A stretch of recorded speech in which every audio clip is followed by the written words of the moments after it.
ओम शांति। भगवत गीता श्लोक क्लास में आज के टेस्ट के लिए श्लोक नंबर है 18वें अध्याय का 9वां, अध्याय 18 का श्लोक नंबर 19 और 14वें अध्याय का 24वां श्लोक, अध्याय 14 का श्लोक नंबर 24। पहले तो पॉइंट्स बताइए। ओम शांति बहन जी। हाँ जी। 18 का 9 कार्य इति एव यत् कर्म नियत क्रियते अर्जुन संगम त्यक्त्वा फलम चैव स त्यागः सात्विको मत। हे अर्जुन, विश्व कल्याणी नवनिर्वाण भाव से करने योग्य ही है।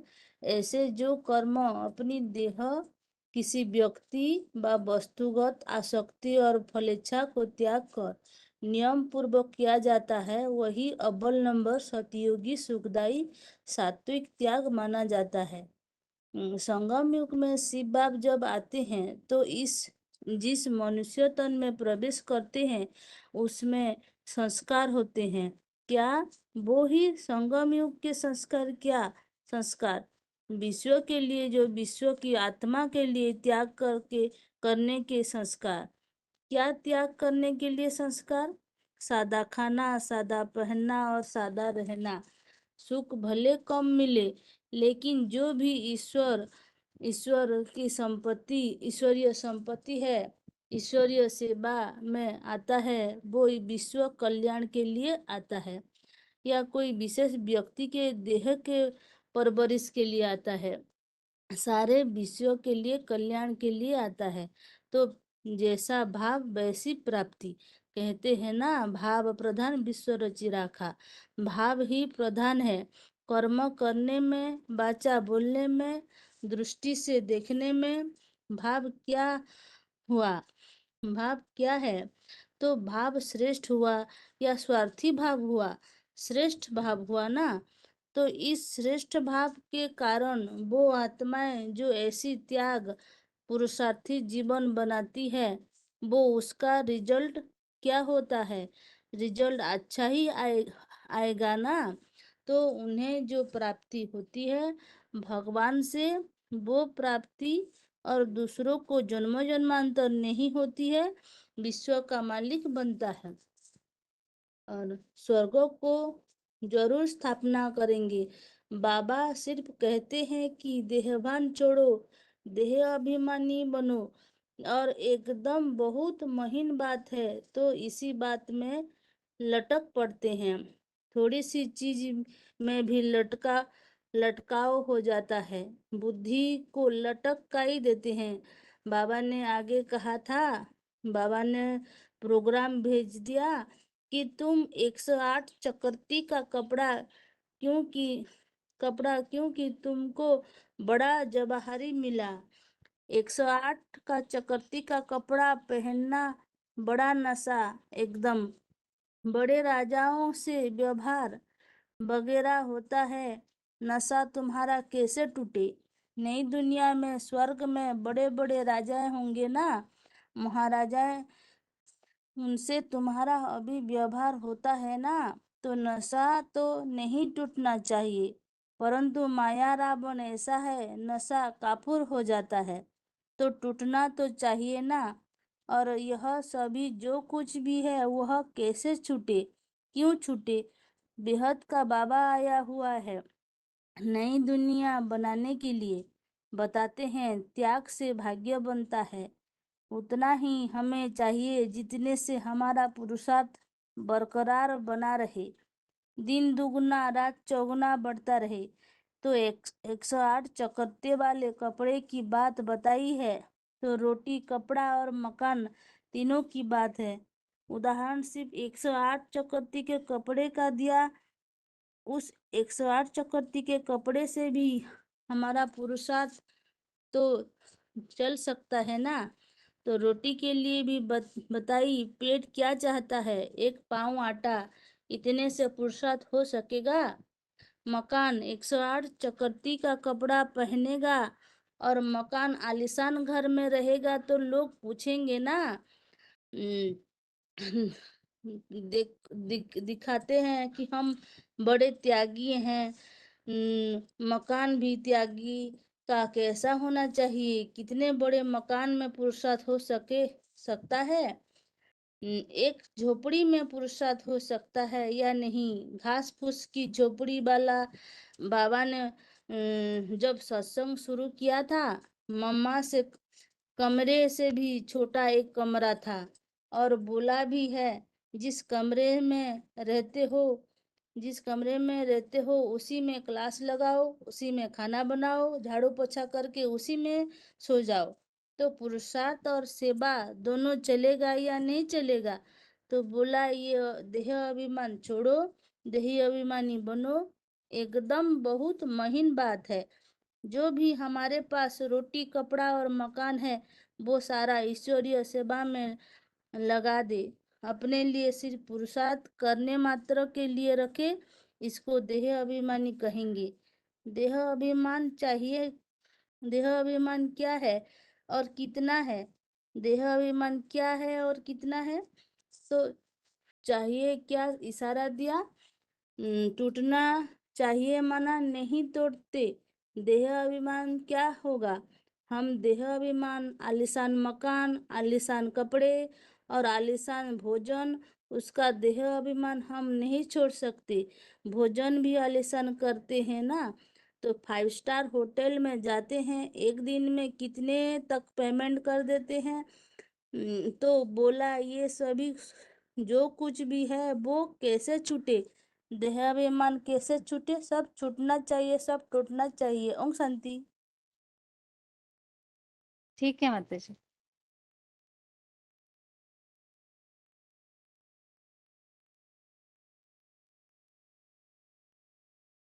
आगे बताइए, फोन अनम्यूट है अगला। ओम शांति दीदी। 6305 हाँ जी। नाशिक मधुबन।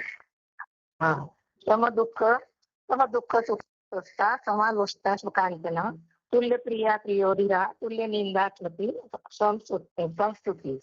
इसमें बताया गया है कि जो प्रकृति के 3 गुण है ना, वो आसक्त होने के कारण ही देवान आ जाता है। तो प्रकृति से जो आते तो देवान आता है, आ जाता है। तो 3 गुण जो है वो सत्वगुण। तो सत्वगुण में तो ज्ञान का मंथन होता है। ज्ञान की पराकाष्ठा से परे हो जाती है, दूर होकर एक रस एक समान अवस्था में रहती है। तो जानना आती है संसार के सुख दुख है ना, इसमें आत्मस्थिति के द्वारा एक रस आने वाले जो भी सुख दुख है, उसमें धैर्यवान होना है। जो भी पदार्थ मिले, अर्थात मिट्टी पत्थर सोने भी, तो समदृष्टि और प्रिय अप्रिय में राग द्वेष नहीं, एक समान। और परिस्थितियों के अनुसार भी निंदा स्तुति में एक समान रहना चाहिए। जैसा कि बोला गया है ना कि तराजू का कांटा जो है वो एक तरफ झुक जाता है तो बैलेंस नहीं माना जाता है। अगर किसी की तरफ झुका हुआ नहीं है तो वो बैलेंस है। यही हमारा जीवन का लक्ष्य है, सुख दुख में समान हो, सुख दुख अनुभव न हो। आदमी को ज्यादा सुख हो जाता है तो उछलता है, तो उछलने वाली भी बात खत्म हो जाती है ना। सुख दुख के समय रुतवा। तो ये गीता की पढ़ाई मनुष्य ने नहीं पढ़ाई है, ये भगवान ने पढ़ाई है। तो जीवन का बैलेंस वाला बनना है। और अच्छा क्या बताती हूँ, कार्य एव यत् कर्म नियतं क्रियते अर्जुन संगम त्यक्त्वा फलं चैव स्वत्याग सात्विको मता। तो यहाँ बताया गया है कि कर्म फल की इच्छा को त्यागना है, फल की इच्छा भी नहीं रखना है। और इस दुनिया में जो है कोई बात की इच्छा नहीं करे, या शरीर की भी कोई इच्छा नहीं करना है। तो यहाँ पे ये नहीं कहा गया है कि कोई भविष्य के लिए इच्छा नहीं करो। दुनिया जो कर्म करती है, जो शरीर छोड़ने के बाद भी प्राप्ति नहीं करती है। तो एक दुनिया की कोई फल की इच्छा न करे, आत्मा का कल्याण करना है हमें। शरीर तो एक जन्म के लिए है, तो शरीर के लिए कल्याण नहीं करना है। और आत्मा का बाप जो है परम पिता परमात्मा, वो आत्मा कल्याण के लिए आता है। तो आत्मा का कनेक्शन 84 जन्मों से कनेक्टेड है, इसीलिए जन्म के लिए फलों की इच्छा नहीं करनी है। तो जो फलों की कर्म फलों को त्यागते नहीं हो, कंजूस होते हैं। जो कर्म फल को त्यागने वाले होते हैं, वो विश्व कल्याणकारी ही कर्म करते हैं। तो उसको सात्विक त्याग माना जाता है। तो विश्व कल्याण के नव निर्माण भाव से जो देह की व्यक्ति है, की वस्तु है, उसको त्यागना है। जब शिवभाव जब सिंधित तन में प्रवेश करते हैं, उसमें संगम युग के संस्कार है। तो विश्व के लिए, विश्व की आत्माओं के लिए त्याग करने के लिए जो संस्कार है वह सादा खाना, सादा पहनना, सादा रहना, और सुख भले कम मिले लेकिन जो ईश्वरीय से हमारी संपत्ति है वो ईश्वरीय सेवा में ही आता है। तो यह विश्व कल्याण के लिए या कोई विशेष व्यक्ति की देह की परवरिश के लिए नहीं आता है, विश्व कल्याण के लिए ही आता है। तो कहते हैं ना, भाव प्रधान विश्व रति राखा। तो भाव प्रधान है तो कर्म करने में, वाचा बोलने में, वाचा बोलने में, दृष्टि देखने में, तो भाव श्रेष्ठ हुआ, स्वार्थी नहीं हुआ। तो श्रेष्ठ भाव होने के कारण और आत्माएं ऐसी त्यागी पुरुषार्थी जीवन बनाती है तो उसका रिजल्ट अच्छा ही आएगा। तो जो भगवान से जो प्राप्ति होती है वो विश्व के मालिक बनाने के लिए, और दूसरों को जन्म जन्मांतर की प्राप्ति नहीं होती है। ठीक है दीदी? ठीक है, हेलो। हाँ, और चलो। आगे बताइए। ओम शांति।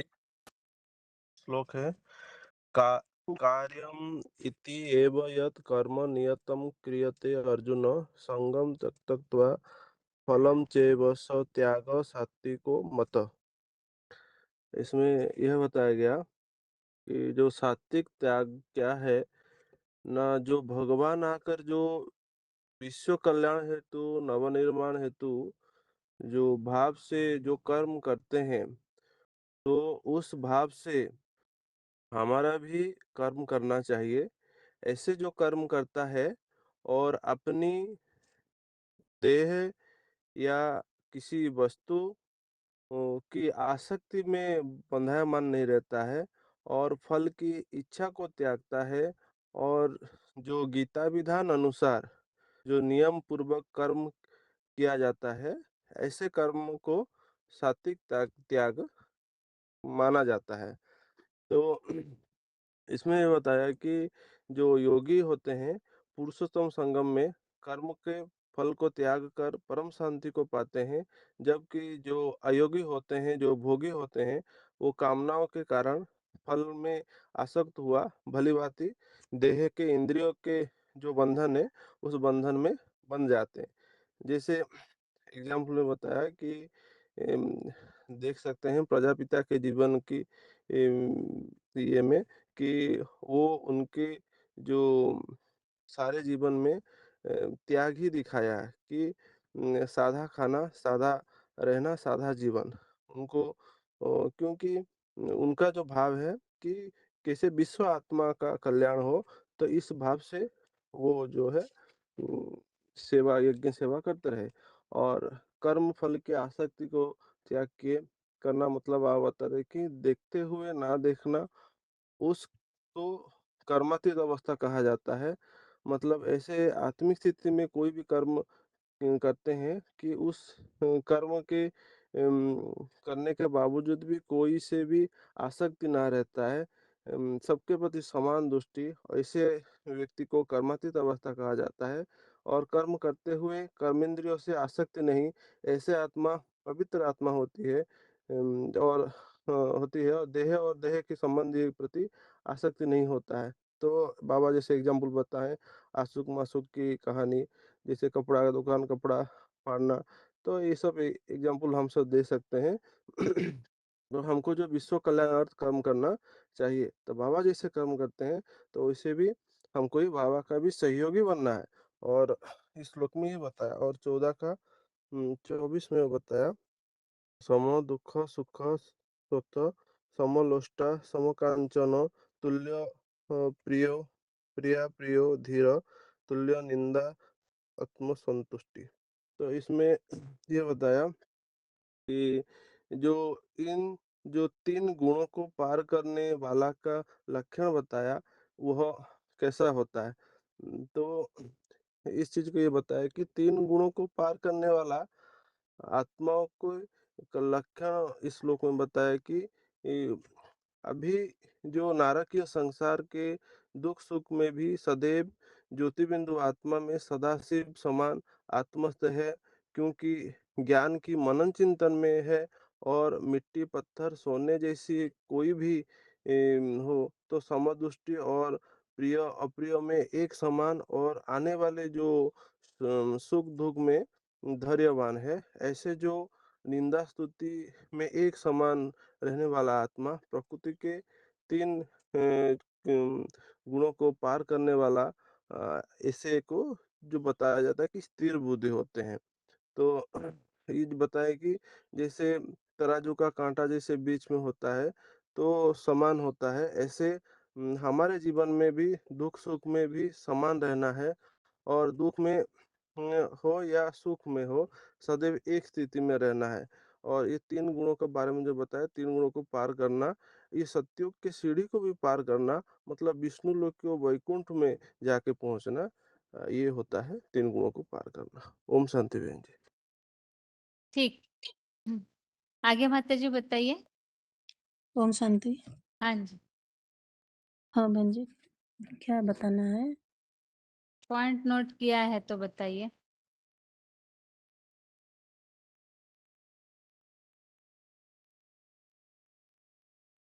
एक सेकेंड।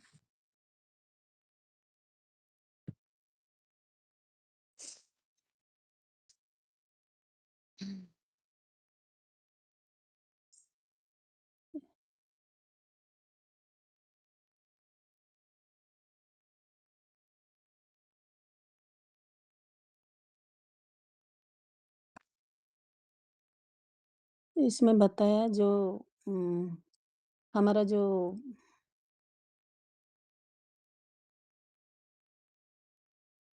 ज्ञान का जो दीदी थोड़ा सा इसमें जो बताया है, मैं पॉइंट नोट किया, ऐसे ही बताऊं?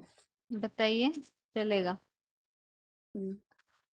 इसमें जो बताया, जो हमारा कर्म फल का जो आसक्ति है, ये जो सात्विक त्याग के लिए बताया, जो ये जो हमारा जो संपूर्ण जो सात्विक त्याग है, ये सात्विक त्याग के लिए बताया। जो आसक्ति है, हमारा जो जो ईश्वर का यज्ञ सेवा जो भी है, हम जो भी करते हैं, उसका जो हमारा जो आसक्ति है, फल का जो इच्छा है, इसको हमको त्याग करना है।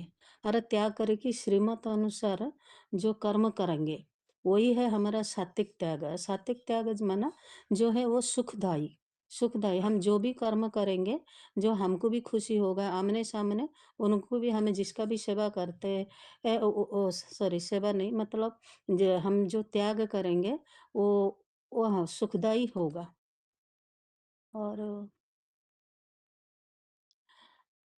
जैसे बताया सात्विक त्याग, और दूसरा दूसरा अध्याय में भी बताया कि जैसे यज्ञ सेवा के लिए बताया, जब कर्म का आसक्ति को छोड़ करके, माना जैसे लालसा रहित और ममता ही न ये हो करके जो सेवा करना है, वो त्याग करना है, वही है हमारा सात्विक त्याग है। और जो कर्म भी हमको करेंगे, 2 अध्याय का 47 में बताया, कर्म ने बाधिका रस्तु माँ फल से कदाचना, माने जो भी हम कर्म करते हैं, उस कर्म का खास संगम युग में हमें उस कर्म का जो ईश्वरीय का यज्ञ सेवा का जो कर्म हम करते हैं, उसका जो मतलब उसमें कोई हमारा आसक्ति ना हो, और यही है हमारा सात्विक त्याग। ठीक है माता जी।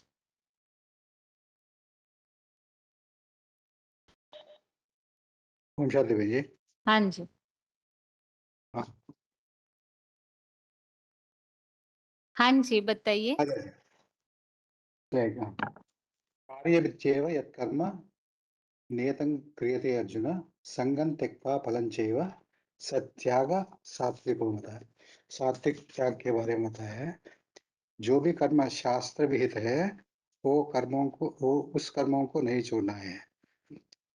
वो भी फल का त्याग भी छोड़ देना है। इसलिए यहाँ ये 320 कर्मण्येव हि संसिद्धम् अस्थिता जनकादय लोक संग्रह में संपश्यन कर्तु हर्षि। जैसे जनक आदि जैसे कर्म किए हैं, जो 1 सेकंड में उनको मुक्ति मिल गई है, वैसे लोकहित कर्म करना है। और ये भी कहा है 315 में, कर्म ब्रह्मोद्भव मिलती। सो कर्म ब्रह्मोद्भव मिलती, ब्रह्माक्षर समुद्भवम तस्मात् सर्वगतं ब्रह्म नित्यं यज्ञे प्रतिष्ठितम्। कर्म, ये जो कर्म भी है वो परमात्मा से ही उत्पन्न हुआ है, ये जानना है। जो भी भगवान है कल्याणकारी, तो हमारा कर्म भी ऐसे होना चाहिए, खुद का भी कल्याण हो और औरों का भी कल्याण हो। इसमें ही सभी का कल्याण होता है। और जैसे जो कर्म करना है वो 16:24 में बताया है, तस्मात् शास्त्रम प्रमाणम। शास्त्र माना अपना जो भी मुरलियां हैं उसके अनुसार ही, तस्मात् शास्त्रम प्रमाणन्ते कार्याकार्य व्यवस्थितो ज्ञात्वा शास्त्र विधानोक्तम। तो पूरा जान करके शास्त्र विधान कैसे है, कैसे जो कर्म करने से अकर्म होता है, किस कर्म करने से विकर्म होता है, अकर्म विकर्म सुकर्म, ये जान करके कर्म करना है। और ये भी कहा है, देहाभिमान से जो भी कर्म करता है वो उसका फल प्राप्ति नहीं होती है, देहाभिमानी होना जरूरी है। इसलिए कहते हैं देहाभिमाने गलिते विज्ञाते परमात्मनि यस्य यस्य मनो याति तत्र तत्र समाधेय। जब तक देहाभिमान से छूटता नहीं है, बाबा ने ये पॉइंट में बताया है, देहाभिमान को काटना चाहिए। जब तक देहाभिमान को नहीं काटेंगे तब तक वो सात्विक फल नहीं मिलता है। इसलिए यस्य देहाभिमान बुद्धि स्यात्, जहाँ जहाँ देहाभिमान का बुद्धि ही रहता है, तत्र सर्वगतम वयम, वहाँ तो भय ही रहता है नित्य। तस्मात् सर्व प्रयत्नेन त्यजेत देहाभिभावनाम। इसलिए हर प्रकार की कोशिश करके देहाभिमान को त्याग करना है। हे अरविंद जी।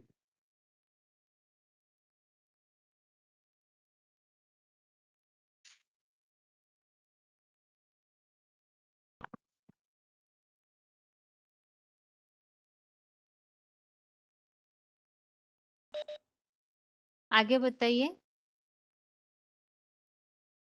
जी क्या बताना है, पॉइंट बताना है ना, क्या बताना है? हाँ, पॉइंट बताइए, नहीं तो अभी तक जो 18वें अध्याय में श्लोक समझे आपने, क्या समझा है वो बताइए। अच्छा अच्छा ठीक है। 18 अध्याय में तो ये है त्याग का विषय, कैसे कैसे त्याग करना, क्या त्याग करना, ये सब बारे में बाबा ने बताया है। तो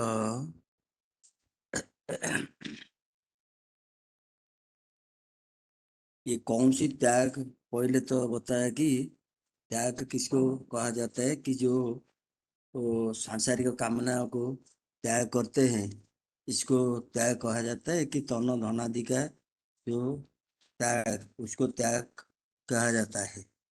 तो बाबा ने बताया जो तन धन आदि का त्याग, ये कुछ विद्वान लोग जो समझे थे कि कामना वाले, सांसारिक कामना वाले कर्म को त्याग को संन्यास कहते हैं। और जो विशेष दृष्टा जो स्वर्गीय संगठन हेतु जो ओ, अविनाशी रुद्र ज्ञान यज्ञ अर्थ जो कर्म की करते हैं, इसका जो फल इच्छा का त्याग करना, इसको त्याग बताते हैं। तो फिर 3 श्लोक में बताया है जो जो जो द्वापर जो उसे नारकीय जो कर्म जीविका नारकीय कर्म, उस पाप जैसा समझकर कुछ भी कुछ लोग बुद्धिमान लोग बताते हैं इसे त्याग है। दूसरा लोग बताते हैं कि यज्ञ दान और आत्मश्रुति का तप ये संगोजों में कभी भी वो त्याग नहीं करना चाहिए। तो त्याग के बारे में पता है कि जो कामना वाले कर्म, सांसारिक कामना वाले कर्म, उसको त्यागना जो जितना जरूरत है, और कर्म फल का, ये यज्ञ कर्म का फल का त्याग करना, ये सब बड़ जरूरी है। तो ये त्याग 3 प्रकार के बताते हैं। ये यज्ञ और दान तप, ये जो कर्म, ये 3 प्रकार का कर्म या को करना चाहिए, क्योंकि ये बुद्धिमान लोगों को, जो बुद्धिमान उनको ही पाप से मुक्त कराता है। तो तेणु ये जो कर्म करने के लिए आसक्ति को त्याग कर फल अच्छा का त्याग कर करना चाहिए। और जो फिर भी बताया, जो नियत के हुए कर्म मोहपूर्वक त्याग कर देते हैं, उसको तामसी त्याग कहा जाता है।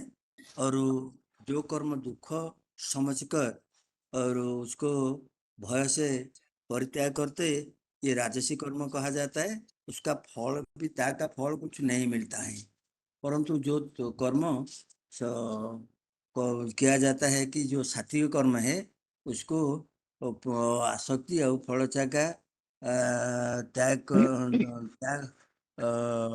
आसक्ति और फलचा का त्याग कर नियम पूर्वक किया जाता है, उसे सात्विक त्याग कहा जाता है।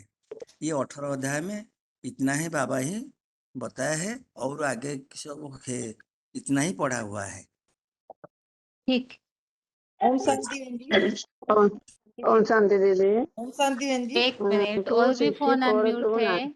जी एक तो दीदी, ओम मानसा, शांति। जबलपुर, चंडीगढ़, बालेश्वर के माता जी 28,319 शांति। और ओम शांति। भुवनेश्वर 21,973। हाँ, हाँ, ओम ओम शांति शांति। माता जी। सतना के माता जी 16,468। हाँ दीदी ओम शांति।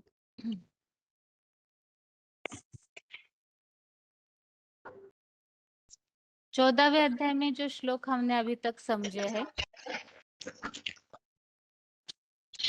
उसमें सबसे पहला प्रश्न ये है कि आत्माओं में सत्वगुण बढ़ा हुआ है, उसकी निशानी क्या है? सत्वगुण बढ़ने की निशानी श्लोक में क्या बताई है?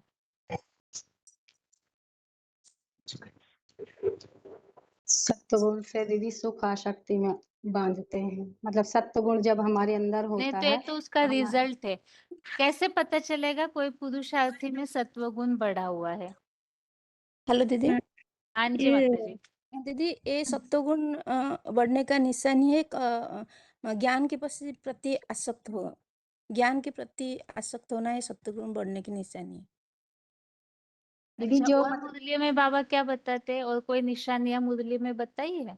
हाँ ओम शांति। बाबा ने हाँ जी। बोलते हैं कि जब इससे गंध चढ़ने वाली इंद्रियों में ज्ञान का प्रकाश बढ़ता है, ज्ञान का मंथन चिंतन बढ़ता है, तब पता चलता है सत्वगुण बढ़ा है।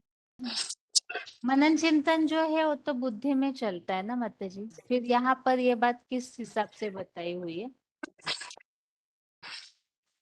बहन जी, जब सद्गुण बनता है तो मतलब मनन चिंतन मंथन और बुद्धि अच्छी लगती है, और मतलब मन याद में बहुत लगता है भगवान की, और सद्गुण से सुख मिलता है, और सद्गुण बनने से मतलब आसक्ति लोभ ये सब दूर हो जाते हैं, मन में मतलब प्रसन्नता रहती है। दीदी दीदी, ये हाँ परखने जी। की शक्ति और निर्णय की शक्ति भी आ जाते हैं ना, सत्वगुण अगर बढ़ेगी, भगवान के प्रति आसक्ति और ज्ञान के प्रति आसक्ति हो जाएगी। ठीक है, और दीदी 14 का 11 में है, शब्दोरेषु देहस्मिन् प्रकाश उपजायते ज्ञानम यदा तदा विद्यात् विभूतम सत्वम इति उक्तम्। माने सब इंद्रियों के द्वारा में जब ज्ञान का प्रकाश उत्पन्न होता है, तब सत्वगुण बढ़ा हुआ है जाना जाता है।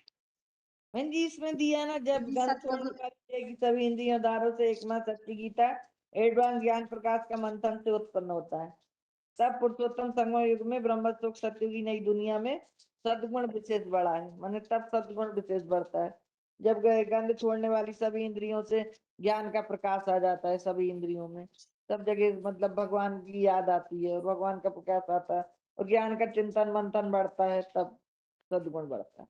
दीदी 14 के 17 में भी दिया, सत्वगुण बढ़ने से हमारे अंदर परखने की शक्ति और निर्णय शक्ति और समझ शक्ति भी आती है। ओम शांति दीदी। हेलो दीदी, आप पूछ रहे हो ना कि सत्वगुण बढ़ा हुआ तो उसकी क्या निशानी है?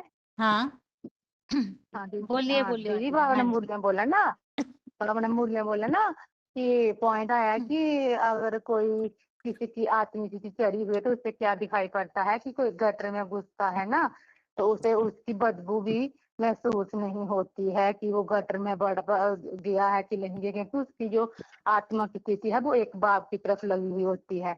और दूसरा पॉइंट बाण बोला कि जैसे कोई आशिक होता है ना, वो कारखाने में जा रहा है, वो अपनी महबूबा की याद में जा रहा है, तो रास्ते में उसे किसी ने पूछा, जब कारखाने पहुंचा तो किसी ने उसे पूछा अपने रास्ते में किसी को देखा, उसने बोला नहीं देखा मैंने क्योंकि मैं तो अपनी महबूबा की याद में था। तो इसलिए बाबा बोले जिनकी आत्मा की चढ़ी हुई होगी उनको कुछ भी दिखाई नहीं देगा एक बात के सिवाय।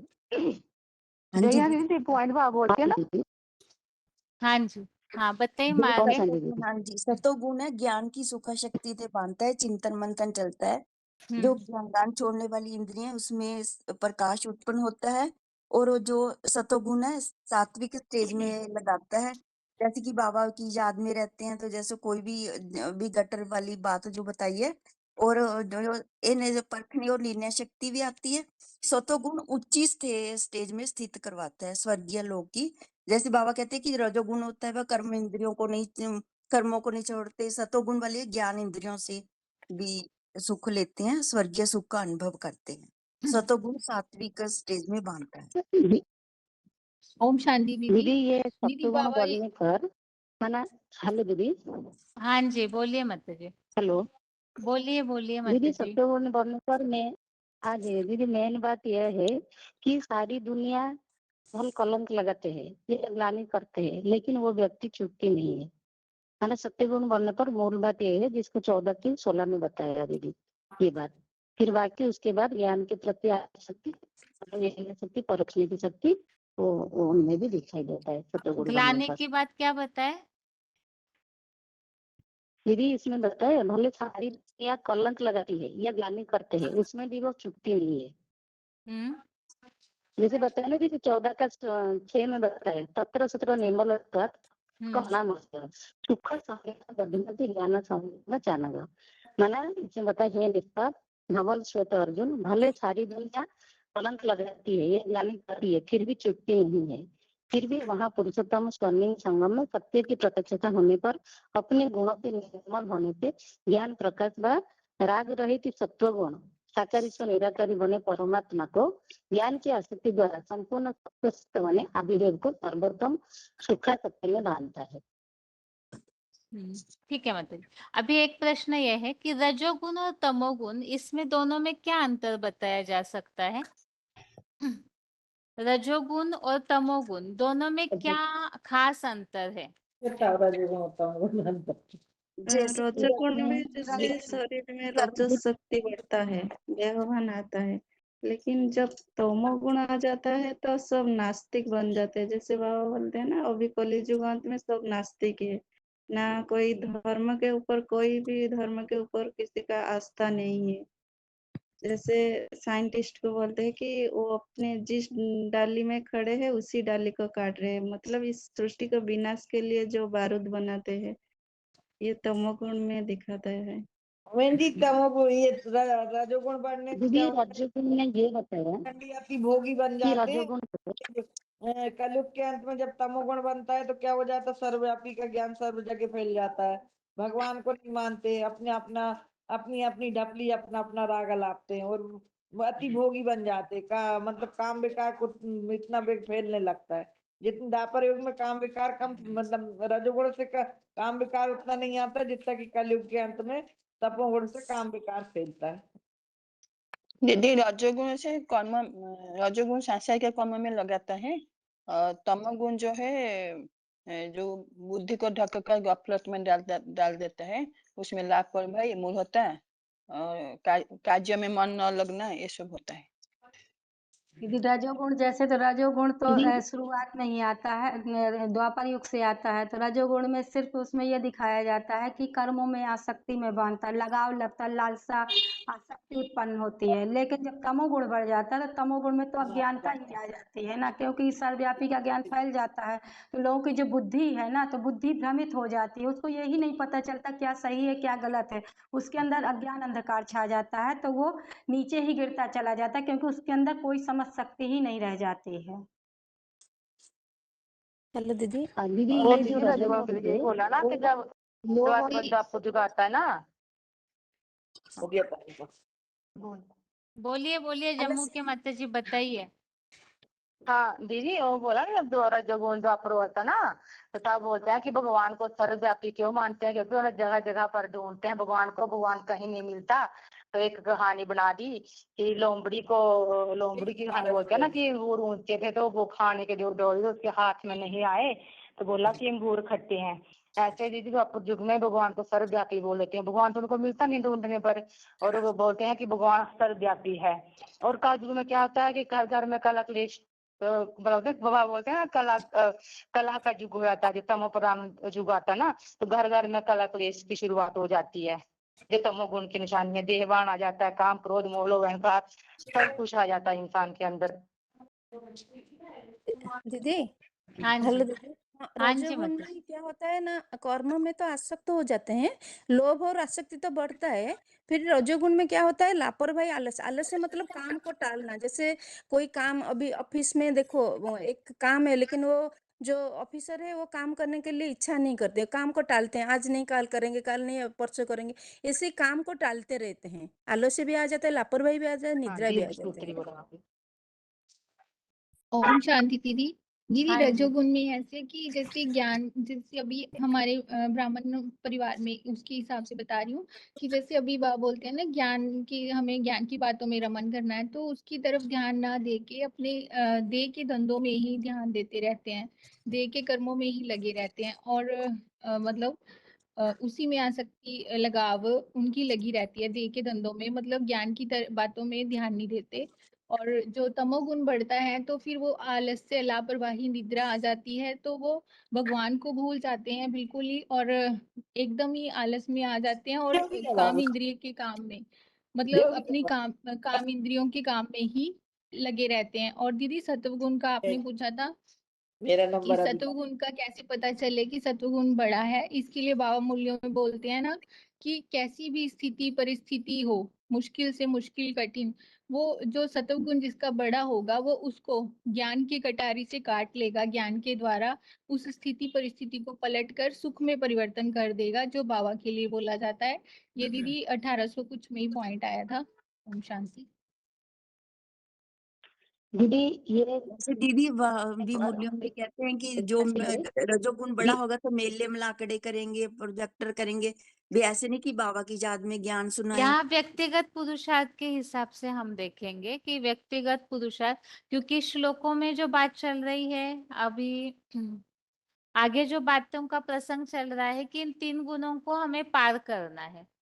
तो पार करना इसका मतलब क्या?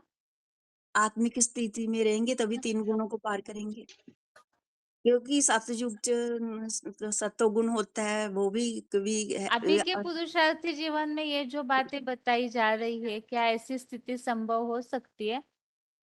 वो तो हो जी सकते हैं जैसे दीदी, समतत्व जी स्टार्ट मात्र कर स्पर्श तो सकते कौनते तो भी समदृष्टि समभाव में रहेंगे तभी कर सकते हैं। जैसे बहन जी बाबा बोलते हैं कि प्रयास करना, प्रैक्टिकल करना, प्रैक्टिकल करेंगे जब बाबा को याद करेंगे। अमृत बेला बाबा ने बोला ना दिनचर्या निमित्त रखना है, चाहे आप तुम्हारा मन लगे चाहे ना लगे, दिनचर्या निमित्त रखेंगे, बाबा को याद करेंगे, बाबा को याद करेंगे तो स्थिति अपने आप बनेगी, तो अपने 3 गुणों से पार हो सकते हैं यदि और अपने में थोड़ा मतलब परिवर्तन लाएंगे तो। दीदी साइकिल सवार का भी बाबा उदाहरण देते हैं ना कि साइकिल में जब चढ़ते हैं तो गिरते भी हैं। तो अभी पुरुषार्थी जीवन चल रहा है तो कभी तो ऊंची स्टेज में चले जाते हैं, कभी नीची स्टेज में आ जाते हैं। तो बाबा कहते हैं जो हमको ये ज्ञान का मिला हुआ है, मुरली सुनना, क्लास करना, अमृत बेला करना, तो इनको हमको कभी छोड़ना नहीं है। साइकिल सवार एक ना एक दिन तो साइकिल में चढ़ना सीख ही जाता है ना, इसीलिए हमको इसी तरह हमको भी पुरुषार्थी जीवन में कितना भी हम नीचे गिर जाए, कितना भी हमारा मन न लगे, लेकिन फिर भी हमको पुरुषार्थ करते रहना, हमको मुरली नहीं छोड़ना, अमृत बेला नहीं छोड़ना, जो भी हमारी दिनचर्या है उसको छोड़ना ही नहीं। क्योंकि अभी महाशिवरात्रि का समय चल रहा है तो बाबा बोले ना कि महाशिवरात्रि में सब चले जाएंगे, मतलब एक ही बचेगा, तो कैसे जाएंगे? तो अभी ऐसा तो माहौल है नहीं। तो इसका मतलब ये है कि जो हमारा मुरली सुनने में है, अमृत वेला है, तो इसी में हमारा ऊपर नीचे हो रहा है। इसी में कभी मतलब दुनियावी उसमें हम चले जाते हैं तो हमारा अमृत वेला नहीं होता है, मुरली सुनने में मन नहीं लगता, जो दिनचर्या हमारी गड़बड़ हो जाती है। तो बाबा इसी के लिए बोलते हैं कि हमको लगे रहना है, हमको छोड़ना नहीं। एक बाप का हाथ तो हमको छोड़ना ही नहीं है, कभी ऊपर स्थित कभी नीचे स्थित, तो ये नहीं देखना हमको सिर्फ लगे रहना, तो हम ऊपर चले ही जाएंगे, 3 गुणों से पार हो ही जाएंगे। क्योंकि ये कहते हैं ना कि जैसे कलयुग है, तो हम कलयुग में रह रहे हैं और पुरुषार्थ हम सतयुग का कर रहे हैं। तो कोई भी राजा अपने राज्य में रहते हैं ना, तो कोई भी राजा ये पसंद थोड़ी करता है कि हम रह रहे हैं कलयुगी राज्य में और कर रहे हैं पुरुषार्थ सतयुगी राज्य में, तो कोई राजा पसंद ही नहीं करेगा। तो इसी तरह से है कि मतलब हमको सतयुग का पुरुषार्थ कर रहे हैं, तो हम गिरेंगे तो है ही है ना, वो तो अपने राज्य से निकालेगा, निकलो निकलो। अगर हम कलयुगी जैसा पुरुषार्थ करें, उसी तरह से करें जो कलयुग में लोग कर रहे हैं, तो वो खुश रहेगा। तो इसलिए हमारी जो अवस्था है तो हमारी ज्यादातर डाउन हो रही, लेकिन हमको ये नहीं देखना कि हमारी अवस्था डाउन है, हमको लगे रहना है। प्रयास में लगे रहेंगे तो हम 3 गुणों से पार जा सकते हैं। हेलो दीदी दीदी। जैसे हाँ बताया जी, ना, हाँ जी। दीदी 6 का 16 में जैसे बताया ना, भोजन निद्रा आदि सभी बातों में राजयोगी किसी तरह की अति अर्थात हट नहीं करनी चाहिए। ये जो सुबह से शाम तक हम सारी दिनचर्या नियमित होनी चाहिए, जैसे बताया श्लोक में, न तस्तो जोगोस्ति चैकांत मनस्नतः न चाति स्वप्नशीलस्य जागृत नहीं बचा अर्जुन। और इसमें भी 6 का 17 में भी बताया, युक्त आहार व्यवस्य युक्त चेष्टस्य कर्मसु युक्त स्वप्न बबधस्य जोगो भवति दुःख। ऐसे जैसे माता जी भी बता दिए, साइकिल चला ली, जैसे साइकिल में गिर जाता है, साइकिल फिर चलाने का बंद कर देता है। तो ऐसे हम नियमित लगे रहेंगे तो हमको बाबा जैसे बोलते हैं, विजय तुम्हारा जन्म सिद्ध अधिकार है, तो विजय तो होगी ही दीदी। दीदी। हाँ जैसे जी। कि 2 के 14 और हमको 2 अभी के क्या 38 में बोल है ना कि क्या माता करना है? स्पर्शा तो कौनते शीतनो उष्ण सुख दुखदा, हर भी इंद्रियों के विषय सर्दी गर्मी सुख दुख तो आने वाले, हर भी स्थिति में भी समान रहेंगे तभी हो सकता है। सुख दुख के समय कृत्वा लाभ लाभो जय जयो, सुख दुख में सा लाभ हानि में जय प्रजा में। ये तो मतलब श्लोक में जो बात बताई है वो तो ठीक है, बोलने के लिए तो सही है, लेकिन जब प्रैक्टिकल स्थिति आती है तो ऐसे हो जाता है ना कि स्थिति तुरंत ही डाउन होने लगती है। तो ऐसे समय में क्या करना चाहिए?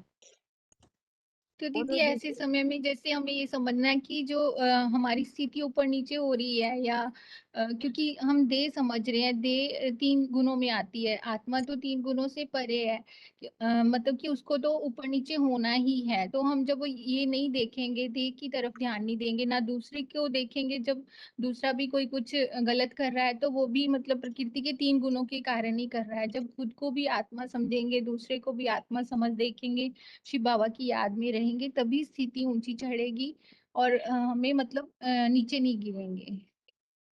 हेलो। जैसे हाँ दीदी जी। बाबा जैसे बोलते हैं ना, दीदी अपने को 14 चेक के करना 23वें है। श्लोक में भी है, भी जो 3 गुणों के ऊपर आत्मा चली जाती है वे सबको, कैसी भी आत्मा उसके सामने आए तो उसको वो नहीं होता, भी किसी भी परिस्थिति में अपने पुरुषार्थ में कभी भी डोलता नहीं।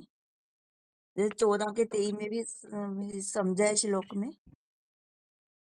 विज्ञान की दीदी कटारी इसीलिए तो हमको मिली हुई है ना, पुरुषार्थी जीवन के लिए ही तो ये ज्ञान मिला हुआ है। तो ज्ञान के आधार पर ही हम कि बाबा की मुरलियों को याद रखना है हमको कि बाबा ने ऐसा कहा है, ऐसा कहा है। जब बार बार हमारी बुद्धि में ये बैठेगा बाबा ऐसा बोलते हैं, ऐसा बोलते हैं, ऐसा बोलते हैं, तो हमारी सकारात्मक बुद्धि बनेगी। तो उधर से हट दी- करके तुरंत तो नहीं हटेगी, लेकिन फिर भी बाबा की याद और ज्ञान से थोड़ा थोड़ा करके हटती जाएगी। दीदी, ये हेलो। वाला ये जो है ये श्लोक जो आप जो पूछे है ना, ये 18वें अध्याय का जो आज का श्लोक था ना, इससे संबंधित इसके रिलेटेड है। जैसे हम इसे त्याग बताए ना, सब कुछ त्याग करना है, मतलब तन मन धन ये सब त्याग करना है। ईश्वरीय का भगवान आए हैं ना विश्व नव निर्माण के लिए, जो यज्ञ रचते हैं वो यज्ञ के लिए हम तन मन धन, जैसे बोले हैं ना 108 का चकत्ती के कपड़ा पहनना है, अच्छे अच्छे खाना नहीं खाना है, अच्छे अच्छे मकान में नहीं रहना है। ये आहिस्ता आहिस्ता इसको त्याग करेंगे तो आहिस्ता आहिस्ता हमारा बुद्धि, जैसे बाबा बोलते हैं ना पूड़ी को अगर हम तेल में डालेंगे तो तुरंत ऊपर नहीं आ जाएगा ना, कुछ समय के बाद ही ऊपर उठेगा। ऐसे ये सब त्याग करेंगे तो हम आहिस्ता आहिस्ता आहिस्ता आ जाएंगे सत मैंने मतलब तमो प्रधान से सत्य प्रधान बनने जाए। ऐसे एक दिन में तो नहीं होगा, आहिस्ता आहिस्ता आहिस्ता आहिस्ता हो जाएगी दीदी। और हेलो एक पॉइंट दीदी ये भी बोले हैं ना बाबा कि विश्व कल्याण के लिए हमको सिर्फ देह देह के संबंधियों के लिए नहीं करना है, हमें तो विश्व कल्याण के लिए, क्योंकि भगवान हमको मिला हुआ तो सारा विश्व भगवान का है, तो हमारे भी विश्व के भगवान के जो बच्चे हैं उनके लिए करना है। तो हमको सिर्फ अपने लिए नहीं करना ना, अपने उनके लिए करना है, मतलब संबंधियों के लिए ना, हमको तो सारे विश्व के लिए करना है। तो बाबा बोले हैं ना कि जो भी तुम्हारे पास है तो विश्व कल्याण से वो त्याग कहलाता है, तभी त्याग के बाद हमको शांति में। तो ये त्याग नहीं कहलाता हमने देह के लिए कर लिया, अपने संबंधियों के लिए कर लिया, थोड़े से परिवार के लिए कर लिया, ये त्याग नहीं है। त्याग है विश्व कल्याण के लिए, तब हमारे अंदर मतलब शांति आएगी। बाबा त्याग के बाद तुरंत शांति मिल जाती है। दीदी जैसे कि बाबा बताएंगे ना, जितना गुड़ डालेंगे उतना मीठा होगा। जहाँ में तान होगा वहां पर मन होगा। मतलब यज्ञ सभा में मन को लगाएंगे, बिजी रखेंगे, मन उधर ही जाएगा ना ईश्वरीय सभा में। और जिसको मतलब भगवान के कार्य में मन लगाएंगे, बाप भी उनको बच्चों को याद करते हैं, फिर उनका नीचे तो भी गिरेगा नहीं, उनका स्थिति तो ऊपर उठेगा ना धीरे धीरे होके। जैसे तन जहाँ पे धन दीदी होगा जैसे वहां हमारा मन हमारे होगा, जहाँ हमारा धन होगा दीदी वहाँ हमारा जैसे मन हमारे होगा। ज्ञान के 4 सब्जेक्ट हैं, बाबा बोलते हैं ज्ञान योग सेवा धारणा। अगर जैसे ज्ञान में मन नहीं लग रहा तो याद में लग जाए, याद में नहीं टिक रहे हैं तो सेवा में लग जाएं।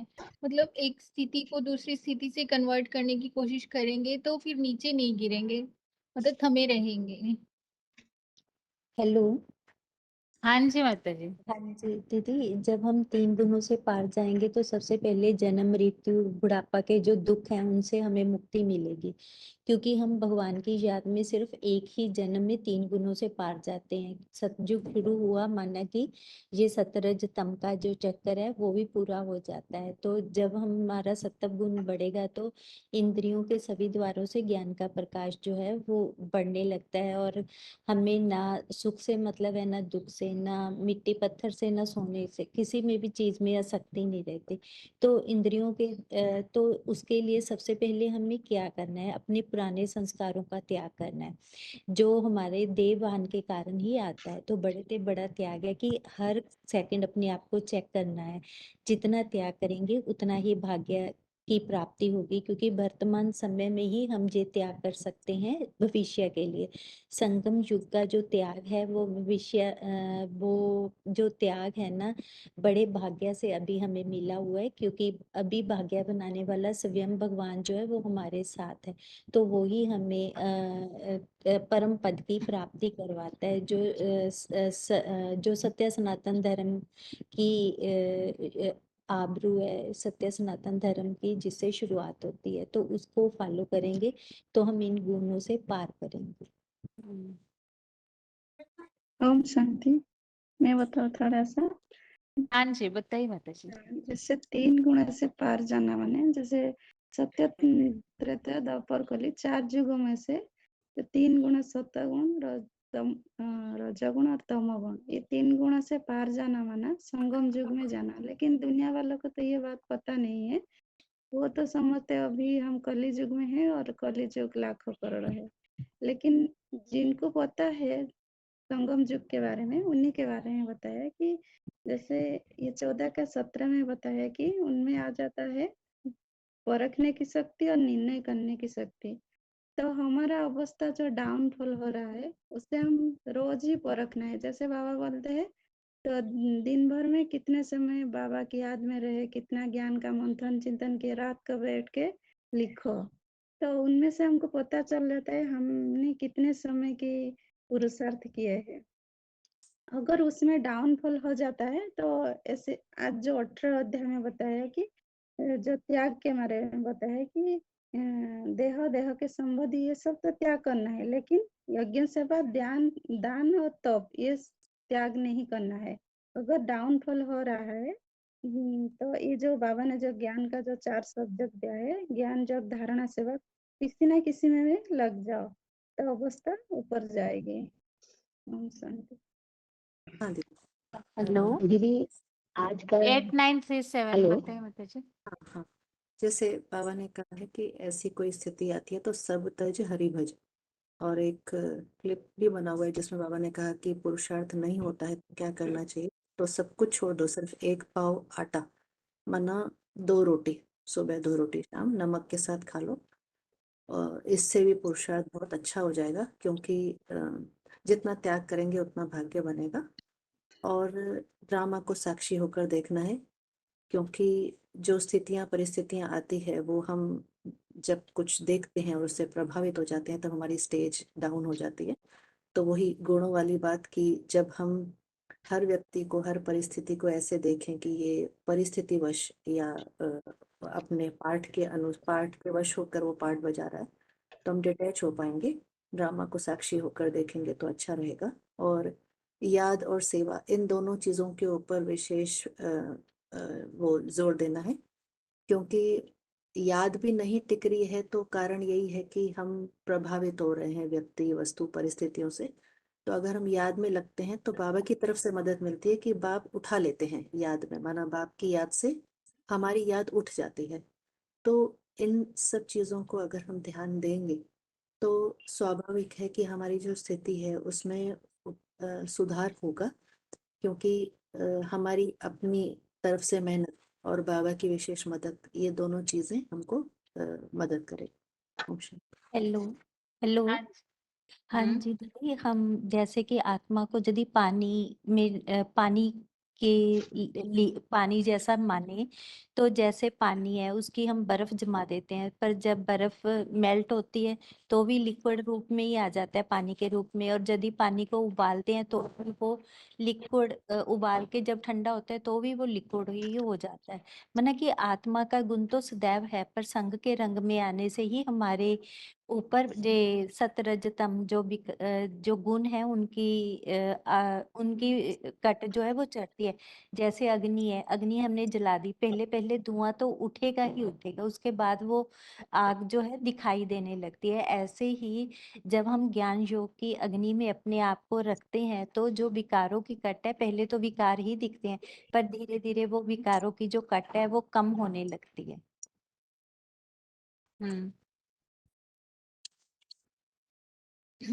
ढेकानल के आते जी क्या बोल रहे थे आप? हेलो हाँ जी। दीदी, वही 18 मैंने 18 का 9 का जो श्लोक का जो गीत थे, बाबा ने आज बताया कि विश्व कल्याणी नवनिर्माण भाव थे कर्म योग्य ही, जैसे कर्म जो अपने देह, किसी व्यक्ति और वस्तुगत आसक्ति से और फलेच्छा को त्याग कर नियम पूर्वक किया जाता है, उसको ही सात्विक त्याग कहा जाता है। यज्ञ सेवा करते समय इस बात का ध्यान रखना है कि सर्विस, हमारा ध्यान रखना है कि हम उस सेवा से, मतलब सेवा के फल के प्रति आसक्त न हो। जैसे बाबा ने बताया कि सर्विस से अगर यहाँ सुख लेंगे तो आगे जो सुख मिलने वाला है, भविष्य प्राप्ति जो होने वाला है, वो कम हो जाएगा। इसीलिए यज्ञ सेवा का कर्म करते हुए भी फलेच्छा को त्याग कर यज्ञ सेवा करना है। और बाबा ने ये बताया कि देहभान को छोड़ना है। देहभान छोड़ने और देही अभिमानी बनने की ये जो बात है, ये बहुत सूक्ष्म बात है, जिसके लिए बाबा ने आज 108 सकती वाले कपड़े का उदाहरण दिया।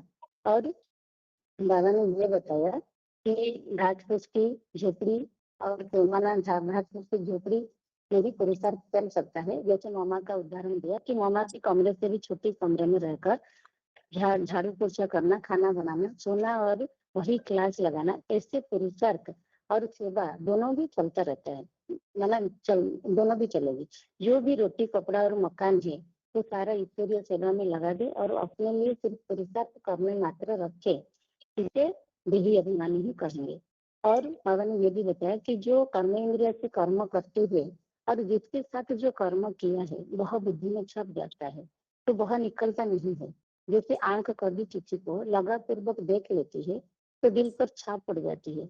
इसके विपरीत बाबा ने क्या बताया कि कर्मातीत अवस्था के लिए, है ना, जिसमें देख तो लिया लेकिन कोई अगर दिल के ऊपर कोई असर अगर दिल के ऊपर नहीं पड़ा, है ना, मन ज्यों का त्यों साफ बना रहा, कोई दाग भी नहीं आया, है ना, हर कर्म इंद्रियों का कर्म करते हुए जैसे नहीं किया, कोई असर नहीं पड़ा, तब ये कर्मातीत अवस्था बनेगी।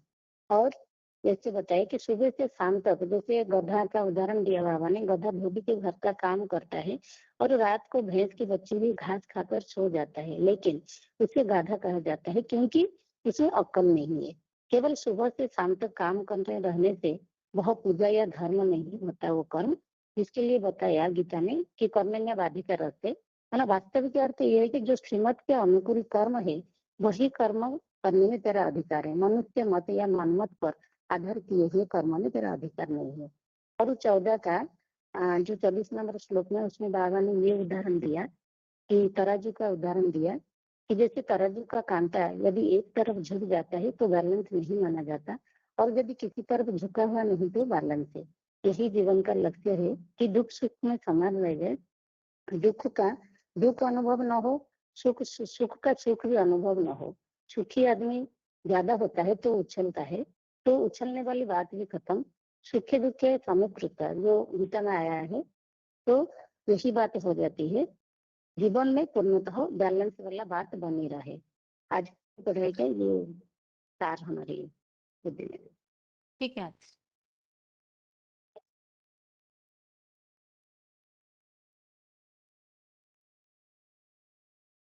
अभी आगे है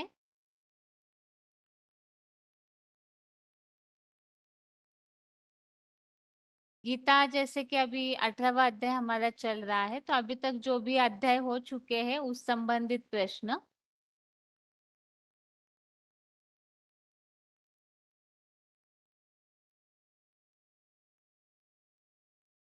आठवां अध्याय देखिए।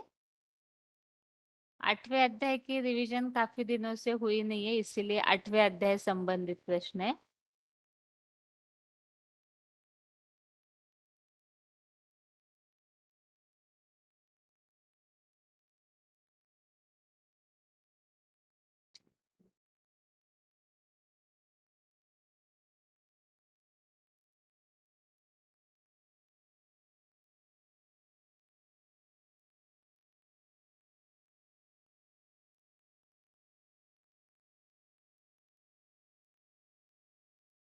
यज्ञ के अधिपति को जानने की बात श्लोक में आई हुई है।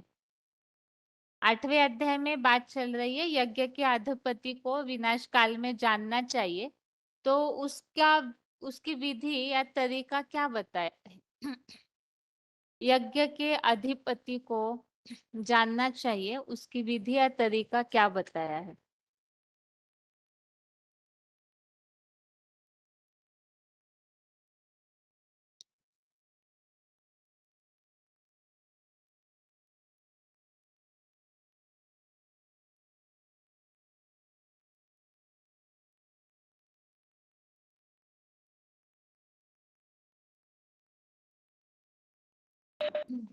बताइए माता जी।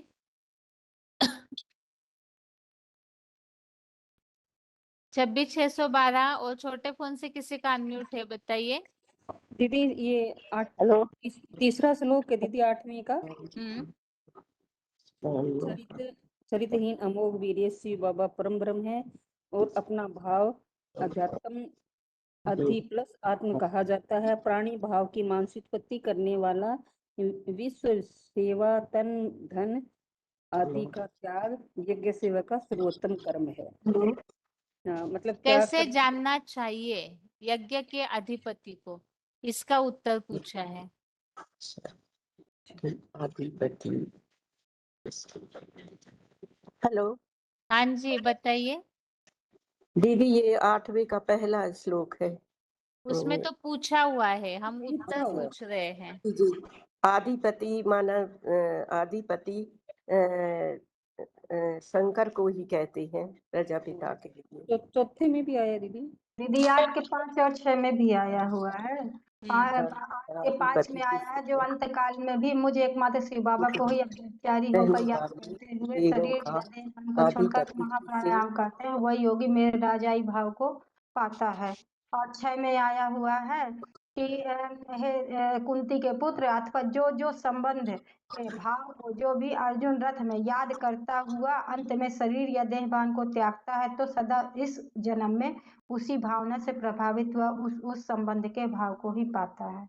मतलब जैसे बाबा बोले अंतमते सोगते, जो जिसको याद करेगा उसी को प्राप्त करेगा। तो जब हम अंत में भगवान बाप की याद में शरीर छोड़ेंगे तो हमको मतलब भगवान हमको जो बताया ना कि देवाधिदेव अधिपति को पाने का, तो हम उन्हीं को पाएंगे, उन्हीं की याद में शरीर छोड़ेंगे तो उन्हीं को पाएंगे।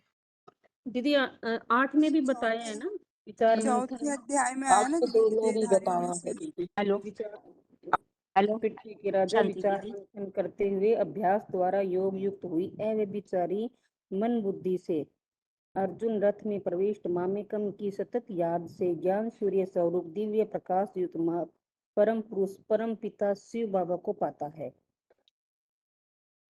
बोलिए इंदौर के माता जी। हाँ दीदी, मैंने यज्ञ का अधिपति बोल तो शिव बाबा, मैंने शिव बाबा को जानना ही तो यज्ञ के अधिपति को जानना है ना। तो ये बोला ना बाबा ने कि अव्यभिचारी याद से ही भगवान को जान सकते हैं। मेरे राजाई भाव को पाता है और इसमें संशय नहीं है। वो मेरे जैसा योगानुरूप सुखदायी शासक होगा। मैंने बाप को जानेंगे तो बाप समान बनेंगे। तो जो अभी अगला प्रश्न है,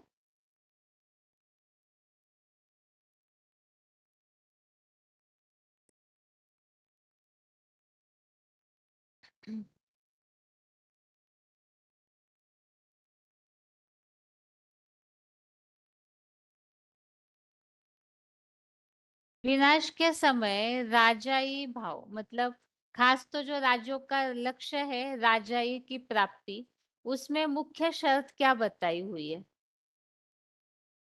राजाई भाव की जो प्राप्ति है उसमें मुख्य शर्त या पुरुषार्थ क्या बताया है?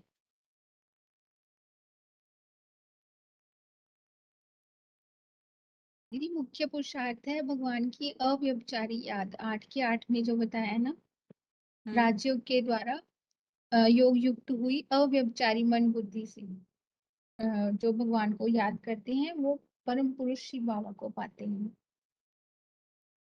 और साथ में भी है दीदी कि उस ऊंच से ऊंच मुझ शिव ज्योति को याद कर और माया के विकारों से अहिंसक युद्ध कर, तो निसंदेह अर्पित हुई मन बुद्धि वाला तू मेरे को पालेगा, राजाई भाव को पालेगा। बताइए माता जी। हाँ, आठवां का हाँ सातवां में भी है दीदी और आठवां का आठवां में भी है। माता जी ने बताया न, वही है, उसमें बताया है कि एक मिनट नेटवर्क बराबर नहीं है। हेलो। तो हाँ जी माता जी इसमें बताइए।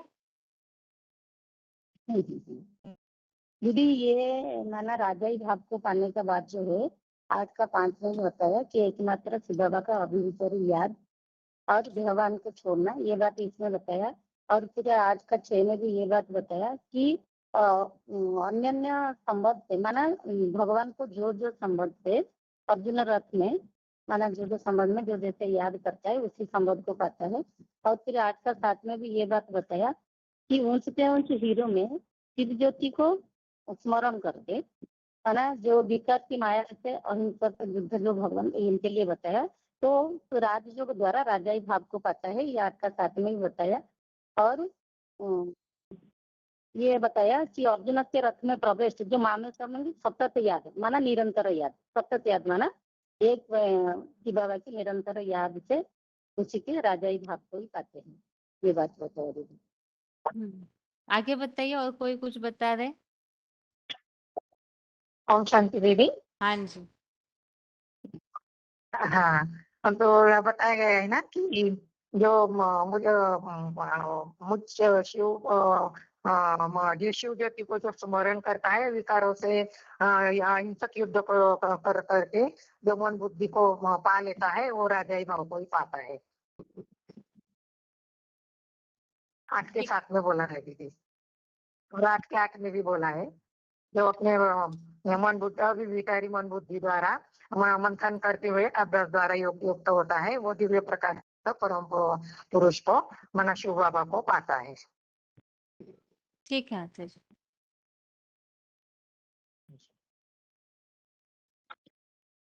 आगे अगला प्रश्न है, जो खास ब्राह्मण जीवन के लिए स्लोगन बताया जाता है, योगी बनो पवित्र बनो, ये बात यहाँ 8वें अध्याय में कोई श्लोक में नजर आती है?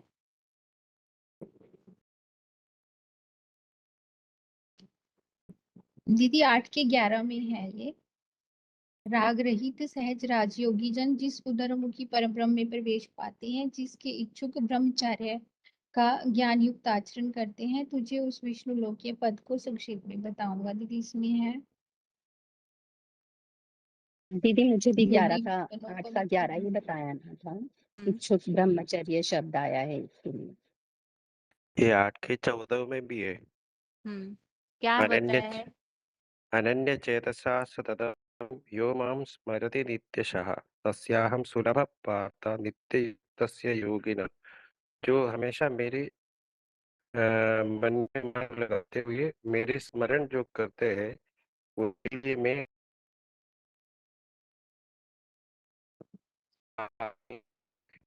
ऐसे बोला हुआ है। तो ज्ञान योगी भी है, बाकी सब योगियों से योगी बन है ना।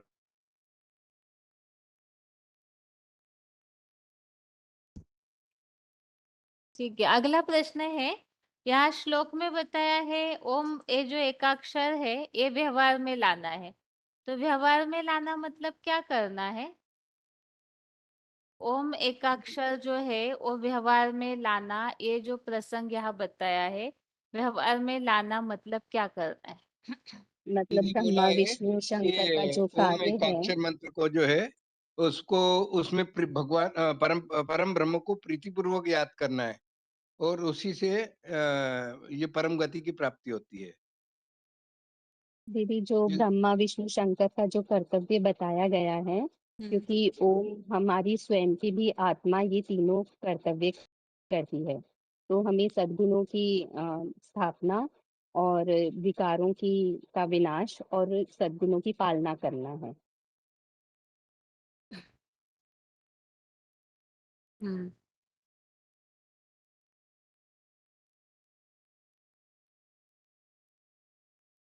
और यज्ञ सेवा का विधान जो बताएगा 17 के 23 में भी बताएगा। उस तरह से ही प्राप्त किया जा सकता है। बताइए माता जी। हाँ जी दीदी, ये जो है ना, ये गीता का जो 12वां श्लोक है ना 8 का, उसमें भी है सर्वद्वाराणि सेव्य मनो हृदय निरुद्य च मूर्धन्याय आत्मना प्राणम अस्थितो योग धारणम। माना कि जब तक हम अपनी इंद्रियों को पूरा वश में नहीं करते और अपने मन में चलने वाले संकल्पों को नहीं रोक पाते, तब तक हमें जो योग की धारणा है उसी में ही निरंतर बहना है और भ्रिकुटी में अपनी आत्मा को याद करना है। हाँ, ओंग ऐसा एक अक्षर व्यवहार में लाना है। इसका मतलब है, जैसे ओंग का मतलब है कि आ उ म, मतलब ब्रह्मा विष्णु महेश्वर तीनों को जानना है और उनका कर्तव्य को भी जानना है। जैसे ब्रह्मा का सहनशीलता गुण को धारण करना है और शंकर का क्या, वो सदैव आत्मिक स्थिति में रहता है। और विष्णु जैसे 9-20 अटल, माने सब में सुख दुख हानि लाभ में सब में एक रस अवस्था रहना है। तो ऐसे व्यवहार में लाना है, मतलब ओम को जानना है।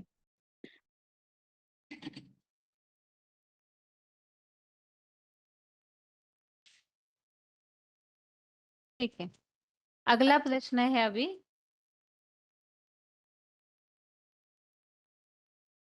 बाहर की दुनिया में मतलब ज्यादातर भक्ति मार्ग में तो सभी को मोक्ष प्राप्ति चाहिए ही है, लेकिन यहाँ ईश्वरीय ज्ञान में तो हम ये बात बताते हैं, क्लियर करते हैं कि मोक्ष वास्तव में किसी को मिलता नहीं है।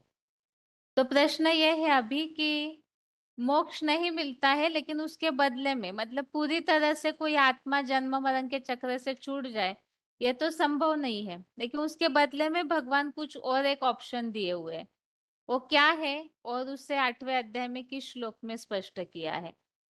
पूरी तरह से मोक्ष नहीं मिलता है ये बात और कोई भी अध्याय अगर है जिससे स्पष्ट कर सकते हैं तो आप बता सकते हैं, और उसके बदले में कोई उपाय बताया हुआ है, वो उपाय कौन सा है वो बताना है।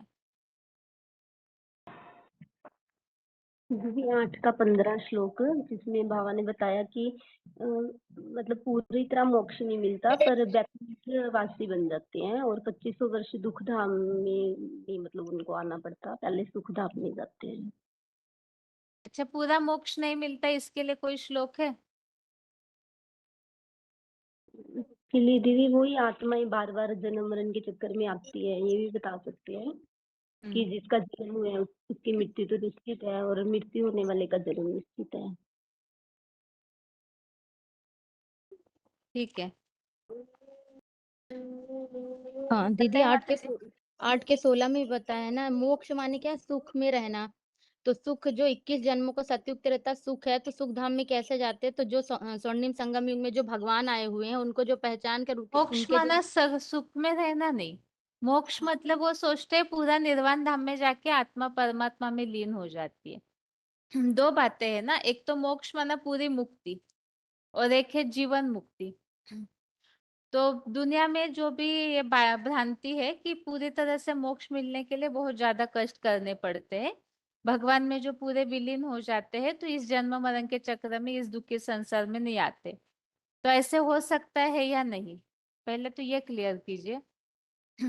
अगर नहीं हो सकता है तो उसके लिए गीता में क्या समाधान बताया है?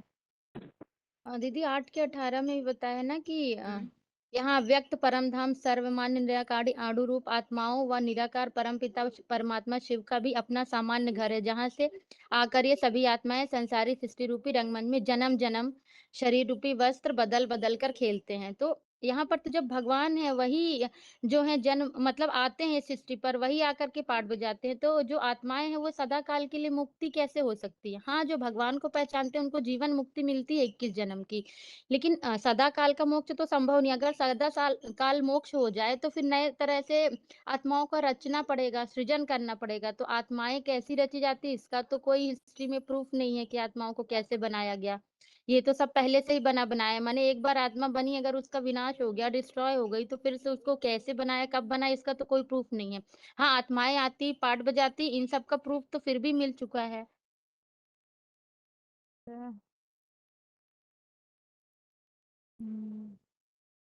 बताइए माता जी। हेलो दीदी। हाँ जी। ये जो 8 का 16 17 18 ये 3 श्लोक है इसके लिए, जो पुनर्जन्म में नहीं आते, मतलब मोक्ष ये नहीं होता है इसमें। जो ये लिखा है ना, माँ उपेते तू कौनते पुनर्जन्म न विद्यते, ये सोच लिए लोग, जो बाहर का लोग, पुनर्जन्म नहीं होता है, मोक्ष प्राप्ति होता है। लेकिन ये तो नहीं, पहले तो बताया ना, आ ब्रह्म भुवना लोक पुनर्वर्तित अर्जुन, माने ये आवर्तन होता है, बार बार आवर्तन, ये सृष्टि बार बार आवर्तन होता है, सत्य त्रेता द्वापर आवर्तन होता है ना। तो ये पुनर्जन्म के बारे में जो मतलब ब्रह्मलोक में रह जाएंगे, ये तो इस श्लोक ऐसे ही, लेकिन ये पुनर्जन्म नहीं होता है। मतलब बाबा ने बोले 2500 साल सुखधाम में रहेंगे, लेकिन मेरे एक ना, माँ उपेते तू कौन थे पुनर्जन्म न बीतते, मतलब पुनर्जन्म दुखधाम में नहीं होगा, लेकिन सुखधाम में आएंगे, सत्य त्रेता में 2500 साल आएंगे।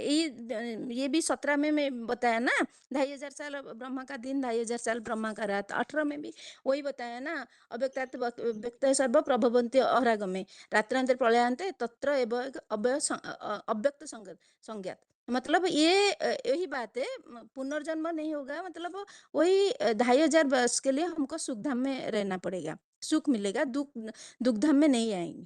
ये बात है दीदी। दीदी एक 13 के 19 में भी जो श्लोक है कि पुरुषम प्रकृति विद्धि अनादि उभयोरपि, मतलब प्रकृति और पुरुष, आत्मा और ये प्रकृति दोनों अनादि हैं, इनका तो विनाश ही नहीं हुआ, फिर सदा काल मोक्ष कैसे मिलेगा? और 18 के 19 में भी बताया ना दीदी कि वही मानव, वही मानवीय प्राणी समुदाय चतुर्युगी में नंबर बार बार जन्म लेकर यहाँ सृष्टि से चतुर्मुखी ब्रह्मा की रात्रि के प्रलय अंत में बरबस अव्यक्त धाम में पूरा लीन हो जाते। और हे पृथ्वी पुत्र 16 कला का सतयुगी स्वर्गीय दिन आने पर नंबरवार प्रकट होते, माने ना चाहते हुए भी बार बार आना ही पड़ता है, क्योंकि वो अनादि है, उनका अंत नहीं होता है। जी दीदी, माता जी ने बताया ना वैसा ही बताना था, और उन्होंने बताया श्लोक, और 13 का 20 और 21 भी हम बता सकते हैं कि आत्मा जो है वो सुख दुखों को भोगती है, और यही कारण है कि वो जन्म मरण के चक्र में आती रहती है। जी दीदी, और दूसरे श्लोक भी हैं, जैसे कि 2 का 28 है, 8 का 18 है, जो ये बताता है कि स्वर्ग जो है अव्यक्त है, और बीच का जो नहीं सॉरी परम धाम जो है वो अव्यक्त है, बीच के जो 4 युग हैं वो व्यक्त, और फिर अव्यक्त में वापस परम धाम में लीन हो जाती है आत्मा, और वही हूबहू रिपीट होता रहता है। ऐसे दूसरा एक श्लोक है 4 का 5, जिसमें भगवान कहते हैं कि तेरे असंख्य जन्म बीत चुके हैं, तू नहीं जानता, मैं जानता हूँ। जी जी जी। दीदी 2 का 12 भी हो सकता है ना, नात्वे वाहम जातुम नाशम, मतलब हम्म ऐसा कोई समय नहीं था, ऐसा हाँ नहीं था जी। कि नहीं था या नहीं था करने को। जी। ठीक है मंतु जी।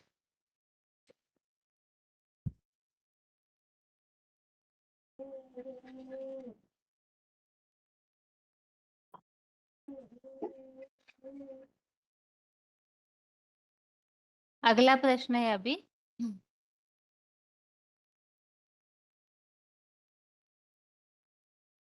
ये पूरी गीता में से भी बता सकते हैं, बाकी 8वां अध्याय अभी कंटिन्यू चल रहा है इस हिसाब से। जहाँ हमें ये काल चक्र या सृष्टि चक्र रिपीट होता है उसके श्लोक हमें ढूंढने हैं।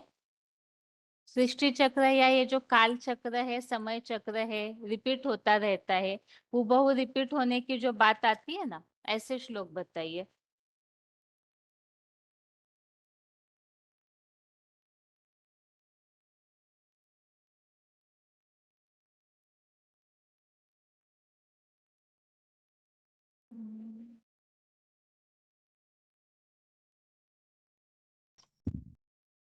हाँ जी। सर्वभूतानि कौन्तेय प्रकृति अंतिमामिकाम कल्पखे पुनस्तानि कल्पादु विसृजाम्यहम्। और ये 8 अध्याय का जो कंटिन्यू चल रहा है 15, 16, 17 सर्वभूतानि किस हिसाब से बताया, नहीं समझ आया हमें। सब प्राणियां जो है एक कल्पक्षय और कल्पादु, कल्प का आदि और कल्प का अंत, ये एक सृष्टि चक्र, ड्रामा चक्र, एक नाटक का आदि और अंत सूचाता है। इसी के हिसाब से बताया कि ये सृष्टि पुनरावृत्ति बार बार होता है। और दूसरी बात है, बहुनि में व्यतीतानि जन्मानि तव चार्जुन तान्येह वेद सर्वाणि न तुम व्यथ परम तप। और चक्र के बारे में तो और सारे ही 8 अध्याय में 8, 15, 16, 17, 18, 19 ये भी दिया है। ये ऐसे तो पूरी किताब तमाम जगह इस तरह है, नंबर वार एक पर्टिकुलर नंबर का करके बोलेंगे तो ज्यादा सही रहेगा। अब ये तो रेंज अगर पूरी देंगे तो बहुत बड़ी हो जाएगी ये रेंज। तो फिर बताइए बताइए, जहाँ भी ऐसे हाँ। रिपीटेशन की बातें आई है ऐसे श्लोक नंबर बताइए। दीदी 8 का 19वां है, उसमें भूतग्राम से अयम भूत्वा भूत्वा प्रलीयते रात्यांते अवश्य पार्थ प्रभवन्ति अराग में। और दूसरा जो है 8 का 18 में भी अव्यक्तात् व्यक्त सर्वा प्रभवन्ति अराग में रात्र्यांते प्रलयन्ते तत्र एव अव्यक्ते अव्यक्त संज्ञे। ये 8 के 17, 18, 19 ये सारे श्लोक इसी के लिए है। इसके अलावा 8वें अध्याय के हो गए, और कोई अध्याय जो छूटा है जिसमें बात आई है ऐसे बताइए कोई। कालोस्मि लुकक्षय और लुकान् समावृत ये प्रभुते ऋते वित्वायन भवन्ति सर्वे प्रत्यनीकेषु विद्या। मतलब इसमें किस हिसाब से बता रहे? कालो का क्षय मतलब सृष्टि का अंत, और नई संगठनार्थ है नई सृष्टि, मृत्यु सर्वहरश्च भविष्य उद्भवश्च भविष्यताम्, ये श्लोक भी आता है उसके साथ। क्योंकि नई सृष्टि का पुनरावृत्ति भी होती है और वो खत्म भी होती है, ये दोनों चीज को पता है। नहीं, इसमें पुनरावृत्ति की बात किस शब्द को लेकर के आप समझाएंगे? पुनरावृत्ति की बात तो नहीं इसमें, इसमें सिर्फ आदि अंत मैंने की तो बात। कल्प के अंत में प्रत्यक्ष होता हूँ, महाकाल हूँ, ये बात तो ठीक है, लेकिन रिपीटेशन होता है ऐसी कोई बात यहाँ दिख नहीं रही है, माना ऐसा कोई शब्द नहीं मिल रहा है ना। रिपीटेशन इसमें नहीं। आगे बताइए। और हैदराबाद 812। हाँ, ये द्विसहस्राब्दपर्यन्तम् ये भी है 817 में, वो रिपीट होता है। और एवं प्रवर्तितं चक्रं नानुवर्तयति हय अघार इंद्रियारामो मोघम पार्थ से जीवते। और दूसरा है तेतम बुक्त्वा स्वर्गलोकं विशालं ये जो क्षीणे है एवं प्रवर्तितम चक्रम, वो चक्र की बात, वो प्रसंग अलग है। वास्तव में उसमें जो अन्नद भवंती भूतानी है, माना ज्ञान योग सेवा, ये जो चक्र है इसमें कंटिन्यू लगे रहना चाहिए, और जो इस चक्र का अनुसरण नहीं करता है वो व्यर्थ ही जीवित है। मतलब जो ज्ञान योग सेवा, ये जो भी बातें बताइए, अन्नद भवंती भूतानी, अन्न से वर्षा होती है, फिर ज्ञान से बरसात होती है, सेवा करेंगे तो याद आती है, ये जो चक्र बताया हुआ है वास्तव में उससे रिलेटेड ये बात है, लेकिन ये सृष्टि चक्र से रिलेटेड नहीं जो आप बता रहे एवं प्रवर्तितम चक्रम। हाँ जी 817 तो आता है ना, हाँ जी। हाँ, द्विसहस्राब्दपर्यन्तम्। 8वां तो ठीक है, लेकिन आप जो अभी तीसरे अध्याय का बता रहे थे ना श्लोक, और ये भी आते हैं तेतम भुक्त्वा स्वर्गलोकम विशालम क्षीणे पुण्य मत्स्यलोकम विशन्ति एवं त्रयी धर्म अनुप्रपन्ना गता गतं काम कामा लभन्ते। ये चक्र तो फिरता ही है। ढेकानल के माता जी बोलिए अभी। हाँ जी दीदी, दीदी सृष्टि चक्र की बात माना, जैसे आत्मा पुनर्वार जन्म मृत्यु के चक्र में आता है, जिसके लिए बताया कि 2 का 22 बताया दीदी। अच्छा से जिन्नानी दथा गया है नवानी भिन्नते नरो परानी तथा शरीरानी देहाय जिन्नानी अन्यानी ये चराते किस नवानी। हिसाब से लागू है ना करेंगे? आत्मा आत्मा शरीर छोड़ती है, दूसरा वस्त्र धारण करती है, लेकिन है ना रिपीटेशन सृष्टि होता चक्र है, के ये हिसाब से कैसे हूबहू? दीदी मैं बताऊं? दीदी आत्मा शरीर को छोड़ करके फिर से शरीर धारण करता है, इसका मतलब रिपीटेशन नहीं होता है ना चक्र का, इसलिए तो फिर से शरीर माना छोड़ करके वो निर्लिप्त नहीं हो जाता, परम धाम में जा करके उसमें लीन नहीं हो जाता, वो फिर से शरीर धारण करता है, इसका मतलब ये रिपीटेशन ही होता है। प्रकृति पुरुष दीदी मैं बताऊं? 9-7 में भी आता है ये। एक मिनट, 20,576 हरिपुर बोलिए माता जी। कर्मं पूर्वरूपी मुमुक्षुभिः पूर्वकर्म पश्चात्तं पूर्वे पूर्वतर कृतम्। श्लोक नंबर बताइए, चौथे अध्याय का है ना? दीदी 4 का 15 में है ये बात। हाँ चौथे अध्याय। 9 का 8 होगा प्रकृति सांविष्टभ्य विसृजामि पुनः पुनः भूतग्रामो इमं कृष्णं अवसं प्रकृति वर्षात्। कौन सा बता रहे? नंबर बताइए एक बार। 9 का 8 9 का 8 विसृजामि पुनः पुनः, ये आवर्तन की बात आती है इसमें। 9-7 में भी आता है। 19,917 एक मिनट, हाँ 7वां बता दिया था। 19,917 माता जी आप कौन सा बता रहे? दीदी वही 4 का 15 बता रही थी मैंने। एवं ज्ञानता कुतम कर्म पूर्वरूपी मुमुक्षुभिः पूर्व कर्म एवं तस्मात्त्वं पूर्वे पूर्वतरम कुतम। और 9 का 7 में 8 में भी है सर्वभूतानि कौन्तेय प्रकृतिं यान्ति मामेकं कल्पके पुनरुत्पादं विसृजामि अहम्। 8 में भी है प्रकृतिं स्वाम अवस्टाभ्य विसृजामि पुनः पुनः भूतग्रामम् इमं कृष्णं अवसं प्रकृते वर्षात्। दीदी मैं यही था बताना। ठीक है। दीदी और 11 के 33 और 11 के 33 में 33 और 34 में दीदी दिया हुआ है। 11 के 33 में ये दिया हुआ है ना कि ये इसलिए तू उठ खड़ा हो, कीर्ति प्राप्त कर, अपने अंदर के देहभान से पैदा कामिक शत्रु को जीत कर वैभव संपन्न जगत चीदपन सारे संसार के राज्य को भोग कर ये काम आदि के साकार रूप दुर्योधन दुस्शासन पूर्व कल्प में भी मेरे मूर्त रूप द्वारा देहभान से मारे गए थे, अतः अब भी है वामांगी शिखंडी रूप जगदम्बा द्वारा सरसंधानक हिम्मत करिए केवल निमित्त मात्र बन जा। कल्प कल्प की हुबहू विजय विश्व विजय जैसे पढ़ी, मतलब कल्प कल्प प्रभु लग गया अवतार है, तो ये हिस्ट्री रिपीटेड सेल्फ इसमें कि होता है। ये 10 का हाँ 20 जी, भी आ सकता है। तो 10 का 20 एक मिनट क्या बता रहे? 4783 तत्त्ववित्तु महाबाहु गुण कर्म विभागयो गुणा गुणेषु वर्तन्त इति मत्वा न सज्जते। मतलब ये 3 गुणों वाली सृष्टि जो है वो आवर्तन होती है, ड्रामा अनादि निश्चित। इसमें आवर्तन गुण गुणा गुणों के गुणयो विभाग को जानने वाला इस तरह से उस श्लोक में बताया हुआ है ना, जो हिलता नहीं है कोई बात से। दीदी गुणमयी सृष्टि जो है इसके आधार पर हम बता सकते हैं कि ये ड्रामा अनुसार ये निश्चित ड्रामा हुबहू रिपीट होता है, इस आधार पर ले सकते हैं। गुणमयी सृष्टि तो है। गुण गुणों में आवर्तन करते हैं ऐसे मानकर कभी आसक्त नहीं होता। आज तक तो नहीं होता। हाँ ठीक है। ये 10 का 20 हो सकता है। इसमें जो नीचे फुटनोट दिया है उस हिसाब से ठीक है, बाकी ठीक है। हाँ क्या बता रहे माता जी? हेलो, हाँ ये जी 2 का 12 होगा हाँ दीदी जो दीदी। न तो 2 बाहम का जब 12 बता दिया था। एक मिनट दीदी हरिपुर के 4 माता का जी, 8 में जो बताया रुकिए, है सभी एक साथ हो जा रहा है सभी का। हरिपुर के माता जी बोलिए। दीदी जो शुक्ल कृष्ण गति हिते जगते शास्त्र के मते एक या 8वें अध्याय का हो गया, बार बार रिपीट हो जाएगा, हो गया ही है वो बात। ढेकानल के माता जी आप क्या बता रहे हैं? 4 का 5 में दीदी 4 का 5 में भी जो बात है ना फुटनोट में बताया ना कि हर 5000 वर्ष की चतुर्युगी ड्रामा हुबहू रिपीट होता है, जैसे बताया बहुनी में व्यतीतनी जमन जन्मनि तब फुटनोट के हिसाब से तो ठीक है, लेकिन श्लोक के हिसाब से हाँ अनेक अलग पर संकल्पों प्रसंग में है, अनेक लेकिन ड्रामा जन्म बहुत बीते स्थिति हुए होता हैं। है। ठीक है, हाँ तो हिसाब से। बनारस के माता जी बोलिए 29749। हाँ जी दीदी, एक तो 11 का 53 और वो बताना था तो माता जी ने बता दिया। 4 का 13 में भी आ सकता है ना दीदी कि चातुर्वर्णम मैंने सिस्टम, माने कल्प चतुर्युगी पहले भी हर व्यक्ति के भावानुकूल मैंने पुरुषोत्तम संगम युग में हुए गुण कर्म के विभाग अनुसार नंबरवार 4 वर्णों को रचा था। मतलब कल्प पूर्व रचा था, माने बार बार रिपीटिशन होता है ना, पहले रचा था अभी भी रच रहे हैं। और दूसरा एक 4 के साथ में भी पढ़ा था कि तामसी कलयुगांत होते होते, माने कलयुगांत होता है तभी तो नया सृष्टि जो है उत्पन्न होती है, इस हिसाब से। ये 10 का 20 भी हो सकता है। 10 का 20 किस हिसाब से? अहम आत्मा गुडाकेश सर्वभूताशय स्थिता अहम आदिश्च मध्यम च भूतानां अंत एव च।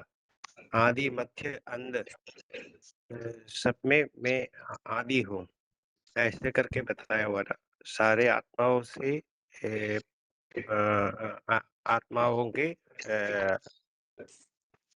परमात्मा बनकर मैं ही आता हूँ करके बताया हुआ है। दीदी 893। हाँ माता जी। हाँ दीदी, जैसे इसमें 16 का छठे में बताया ना, 2 भूत सर्गो लोक अस्मिन्, माने ये सृष्टि 2 प्रकार की है। तो इसको हम 9/20 और 21 के साथ जोड़ के बता सकते हैं कि जब पुण्य जमा होते हैं तो स्वर्ग में जाते हैं, और जब पुण्य क्षीण हो जाते हैं तो नरक में जाते हैं। माने ये चक्कर चलता रहता है। हाँ, बाकी तो ढेर सारे बता दिए हैं, उसमें से कॉमन ही थे तो नहीं बोल रहे। हाँ जी। 227 में भी आता है ना ये क्या? 227 जाता से ध्रुवम उच्च ध्रुवम जन्म पतच्च स्मरण बलिहार जा देना तो सोच समझ से। ठीक है, अभी और किसी का एक छोटा फोन अनम्यूट किया है, बताइए। हाँ दीदी, इसमें आपका एक्सपीरियंस लोग वो भी आ सकता है ना। क्या माता जी? 9 का 21 9 का 9 का 21 20 है 21 कि अभी विशाल बताया। स्वर्गीय को हाँ जी। विशाल स्वर्गीय को होकर पुण्य क्षीण होने पर मृत्यु लोक में प्रवेश पाते जी। हाँ, तो अभी अभी बताया था 16 माता का जी ने। दीदी 8 का मनसा के माता जी 16 आप का क्या 20 बता रहे? 8 का 26 बोल रही 16 हूँ का दीदी। 20 शुक्ल कृष्ण गति एते जगत शाश्वती होता, अर्थात 2,500 वर्ष के जगत की शुक्ल और कृष्ण दोनों ही गतियां शूटिंग पीरियड में और चतुर्युगी में निश्चय ही शाश्वत मान्य है। 8 का 26 दीदी। 16 का 20 भी बता सकते हैं जी। जन्म जन्म आखिर आ होने को सकता है प्राप्त हुए क्या? मोक्ष लोग मुझको मूढ़ा दीदी जन्मनी ये किस हिसाब से माता जी? वहां तो मना जन्म जन्म आखिरी योनि को प्राप्त हुए मूर्ख लोग मुझको ना पाकर वहां से अधम गति को ठीक है, पाते अनेक जन्म पाते हो, हैं। ठीक है, लेकिन इससे मतलब रिपीटेशन की बात इतनी स्पष्ट नहीं हो रही है। हाँ थोड़ा दीदी 26 आ सकता है ना 8 देख का? रही हूँ माता जी, 1 मिनट। इसमें रिपीटेशन की बात तो ऐसे नहीं लग रही माता जी, 26 वाला। दीदी इसमें तो ये है कि 2,500 वर्ष शुक्ल और कृष्ण गतियां जो हैं शूटिंग पीरियड में भी और चतुर्युगी में भी चलती रहती। हाँ बस बस ये चलता है इस हिसाब से है, लेकिन ऐसे रिपीटेशन की बात नहीं लग रही। ठीक है माता जी। ये गलत है क्या?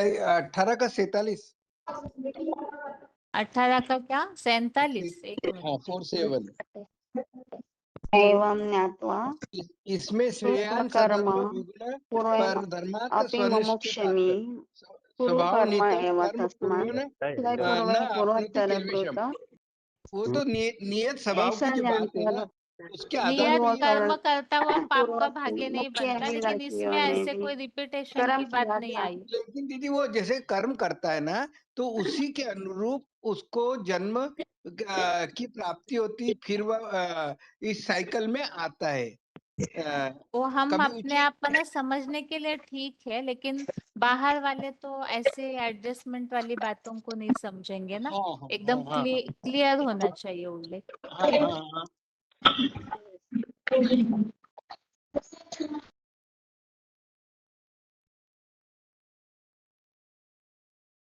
अभी हाथ नीचे किए हैं सभी के, और टोटल गीता में से प्रश्न होंगे अभी।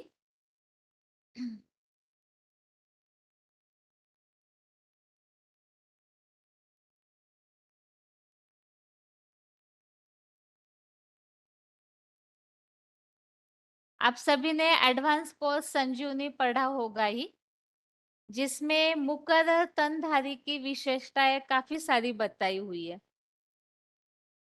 मुकर्रर तनधारी के जो गुण, स्वभाव, संस्कार है, जैसे कि मुरलियों में बाबा बोलते हैं कि मैं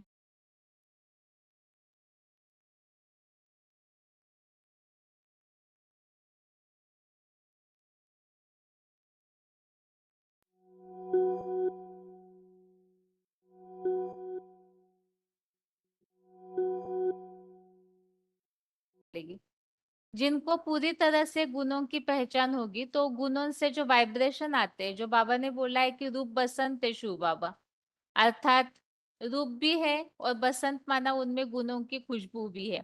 तो वाइब्रेशन जो है उनके गुणों के महसूस जो कर पाएंगे तो वही पहचान पाएंगे। तो इस आधार से अगर हम देखें तो भगवत गीता में उस मुकर्रर तनधारी के लिए 13वें अध्याय को छोड़कर, 13वें अध्याय में तो पूरी हीरो पाठधारी की ही पहचान है, इसलिए 13वें अध्याय के श्लोकों को छोड़कर बाकी पूरी गीता में जहां मुकर्रर तनधारी की पहचान वाली बातें बताई है, तो ऐसे श्लोक और कौन सा गुण दर्शाता है वो आपको स्पष्ट करना है। गुणों की बात आ रही है, कर्तव्य की नहीं। गुण बताइए सिर्फ।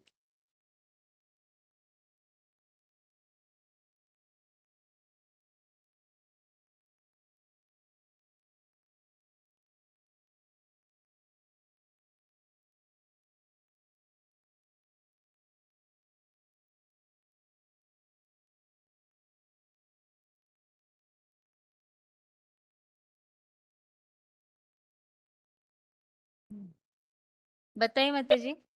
दीदी हाँ हेलो। 15वां अध्याय का 5वां में बताए ने निर्माण मोहा जित संग दोषा, तो इसमें भी ये गुण ही बताए हैं ना। और एक एक श्लोक बताइए ताकि औरों को बोलने का मौका मिले। हाँ जी। 6 का 11 12 दोनों के अच्छे जो एकमात्र अर्जुन रथ माने शिव में जोग लगाए। 6 का ये 11 तो और योग 12 लगाने की बात है। यहाँ तो हमने पहचान पूछी है, पहचान। ठीक है। हेलो। हाँ जी बताइए। हेलो। बोलिए ओम माता शांति जी। हाँ भवनी। जी। ओम हाँ शांति बाबा बताइए। बताइए। चारिका 6 श्लोक अजपीसन अभय आत्मा भूतानम ईश्वर अपीसन प्रकृति स्वाम अधिष्ठाया संभवामी आत्मा मामया। इसमें साकार की पहचान है या निराकार की? ये निराकार की पहचान है। हाँ, लेकिन अजन्मा हमें तो अभर्वा साकार अभक्ता। को पहचानना है ना। साकार की पहचान के लिए श्लोक पूछे जा रहे हैं। सदगुरु के पार्ट को कैसे पहचानेंगे, तो उसके लिए प्रश्न पूछा। आगे बताइए। 24-348 बताइए। परम ब्रह्म परम धाम पवित्रम परमम भवान पुरुषम शाश्वतम दिव्यम आदिदेवम अजम हेलो। विभुम। ओम शांति बहन जी। 10 का 12 भुवनेश्वर मधुबन 7 का 23 है क्या? अपनी बात को स्पष्ट कीजिए माता जी। हेलो। अपनी बात को स्पष्ट कीजिए, आप किस हिसाब से ले रहे हैं? मैंने जो दीदी मैं बताऊं श्लोकों का अर्थ ये बताओ। अर्थ दीदी नहीं, 16 आप का अपनी बात को स्पष्ट कीजिए। श्लोक 15,898 बोलिए माता जी। दीदी 16 का 1 2 3 इसमें गुण बताए गए हैं ना सारे। तो ऐसा तो ये देवताओं के गुण हैं, लेकिन बाबा ये भी बोलते हैं ना दुनिया की ऐसी कोई बात नहीं जो तेरे पर लागू ना होती हो। सबसे पहले तो ये बाबा पर ही लागू होते हैं। 16वें अध्याय में निर्भयता, चित्त की संपूर्ण शुद्धि, ज्ञान और योग में विशेषता, निरंतर स्थिरता और दान, मन सहित 10 इंद्रियों का संयम, यज्ञ सेवा, अध्यात्म, आत्मा ध्यान, तप और सरलता, और मन वचन कर्म से किसी को दुख न देना, ऐसी अहिंसा, सत्य, क्रोध, हीनता, त्याग, शांति, दूसरों के दोष न ठीक है देखना, माता जी। प्राणियों पर ठीक है, दया। ठीक है, और आज समझ में आ जाए। आगे बताइए माता जी। जो भुवनेश्वर के माता जी बोल रहे थे, बताइए। 12 का जो 12 में जो भगवत जो शो के लक्षण जो है, तो 12 का कौन वाले ब्राह्मण है भगवान भगवती को नहीं पहचान पाते हैं, जो संपूर्ण षोलकला में जाते हैं, वो नारीचर शिव और भगवान भगवती शिव शंकर भगवान भगवती स्वरूप को जान पाते हैं। कौन सा नंबर बताए माता जी आप? 7 का 23। आगे बताइए हिसामड़ा के माता जी। हाँ दीदी, 12 के जो ये भगवत प्राप्त पुरुषों के लक्षण है, ये सारे ही आएंगे 19 तक। हाँ। जो 12 का 13, 12 का 14, 15, 16, 17, 18, 19, इनमें सारे ही के गुणों के बताए। ठीक है माता जी, आगे बताइए। और कौन जिनका अनम्यूट है? ओम शांति। हाँ जी। 11-10 अनेक वक्र नयन, अनेक अद्भुत दर्शन, अनेक दिव्य भरण, दिव्याने युद्ध, दिव्य माल्यम योगियों के लक्षण है, लेकिन गुणधर्म तो है उसमें। क्या बता रहे? 4718। हाँ मैं बात करूँ, बात नहीं करना। हाँ जी हाँ बाजी बैठ जा। बताइए लातूर, बताइए। हाँ रोल दीदी नंबर 478। 10 के ये 23। दीदी दूसरे का 56वां श्लोक बैठता है क्या? दुखेशु अनुदिग्न मना है, दुखेशु विगत है, वितराग भय क्रोध है, स्थित दो मुनि उच्चयते। इसमें क्वालिटी बताइए। दुखों में बेचैनी में रहित मन वाला, और हर परिस्थिति में इच्छा रहित, वितराग भय क्रोध से रहित मननशील व्यक्ति स्थिर बुद्धि कहा जाता है। ठीक है, दूसरे और का स्थिर 56। बुद्धि के तो सारे ही श्लोक है वैसे। हाँ हाँ जी वो श्लोक उसमें थोड़ा। और विषय भी निवर्तन थे, दूसरे का 59वां, 2 का 59। विषय भोग का आहार न करने वाले इस पुरुष के विषय भोग हट जाते। बताइए झांसी के माता जी, बोलिए। दीदी 10 का 23 और तीसरा 10 का श्लोक का तीसरा करेक्ट है। 10 का क्या? 23वां। 23वां और किस हिसाब से? इसमें बताया है कि मैं शिव ज्योति ही रुद्र गणों में महारुद्र शंकर हूँ, और यक्ष राक्षसों में उत्तर दिशा का प्रैक्टिकल ज्ञान धन कुबेर हूँ। 8 वसुओं में ज्ञान योग में प्रहा पवित्र करती पावक अग्नि, और शिखरों में प्रतीक एवरेस्ट चोटी रूपी उच्चतम ब्राह्मण चोटी शंकर महादेव हूँ। अच्छा, बेंगलोर के माता जी, बोलिए। हाँ 12वें अध्याय का तुल्य निंदा स्तुति मौनि संतुष्टो येन केनचित् अनिकेत स्थिरमति भक्ति मान्य प्रिय, मतलब निंदा स्तुति सभी में समान रहने वाला। अच्छा, आगे बताइए माता जी। मानसा। छठे 7 अध्याय का 17 में बताया, तेषां ज्ञाने नित्य युक्त व्यक्ति विशिष्यते प्रिय ही ज्ञानी न अत्यर्थ अहम सच मम प्रिय। कौन सा बता रहे माता जी आप? 7 का 17। तेषां ज्ञानी नित्य युक्त, उन्हें सबसे ज्ञानी, जो ज्ञान का अखूट भंडार जो शिव से वो प्राप्त कर लेता है, हाँ वही मेरे को सबसे प्रिय है। और उसमें बताया, और 6 अध्याय का मैं भी बताया, 6-7 में बताया, जितात्मन प्रशांतस्य परमात्मा समाहित शीतोष्ण सुख दुखेषु तथा मानवापमान। माने जो आत्मजयी है, परम शांत पुरुष की हीरो पाठधारी जो आत्मा है, वो जो सर्दी गर्मी सुख दुख में सदा मान अपमान में संतुष्ट रहती है। आगे बताइए। कई 8 है, जिसमें बताया कि परब्रह्म के उच्च शिखर पर स्थित और ज्ञान योग स्थित वित्तात्मा, काम इंद्रिय पर जीतने वाला, और मिट्टी पत्थर स्वर्ण में भी समान और उदासीन। और इसमें आगे बताया कि असंग्रही योगी और एकांत स्थान में स्थित। और इसके साथ ही 11वें अध्याय में जो श्रृंगार का वर्णन है, वो भी गुणों से आ सकते हैं विराट पुरुष की। हाँ जी। और 1000 सूर्य की कांति वाला जो श्लोक है, वो भी गुणों में आ सकते हैं। ठीक है, और बताइए आगे। राजा खड़ा के माता जी। 11 का 37वां और 11 का 47वां। इसमें बताया ना, ये मात अंतहीन गुण वाले देव आदि देव जगत धार ब्रह्मा के भी आदि रचनाकार और सबके जगत गुरु के वो कैसे नमन नहीं करेंगे। सत्य असत्य दोनों, उन दोनों से परे जो अभोग है वो आपसे बाबा ही हो। और 47 के में बताया ना, हे तेजो में पुरुषोत्तम संग में आदि काल अनंत गुण वाला, हे विराट, यह विराट रूप मैंने ये अपनी योग ऊर्जा से प्रसन्नता पूर्वक तेरे को दिखाया, जो मेरा तेरे वर्तमान तामसिक पति रूप सिवाय पहले नहीं ठीक देखा है माता गया जी, था। बहुत लंबा हो जाएगा पूरा पढ़ने में। ठीक है, अभी 5 मिनट का समय, ये प्रश्न फिर अगले क्लास में भी कंटिन्यू करेंगे। काफी सारे श्लोक अभी बाकी होंगे इस हिसाब से। अभी जो कभी भी गीता क्लास में उत्तर नहीं देते उनके लिए 5 मिनट का ये टाइम है।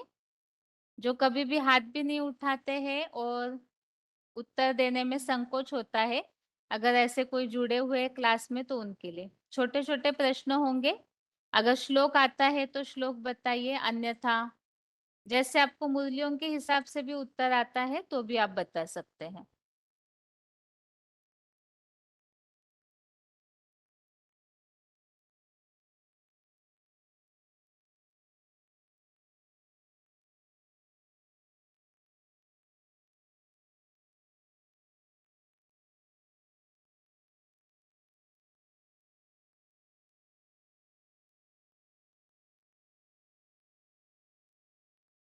भगवत गीता में 5 विकारों को जीतने के लिए श्लोक काफी सारे बताए हुए हैं। आपको जो भी श्लोक याद है, ऐसा कोई भी श्लोक बताइए। भगवत गीता में 5 विकारों को जीतने के लिए काफी सारे श्लोक बताए हुए हैं। आपको जो भी श्लोक याद है, ऐसा कोई भी श्लोक बता सकते हैं। जो कभी भी हाथ नहीं उठाते, अगर ऐसे कोई श्लोक पता है या देख के भी बताना चाहते हैं तो बताइए।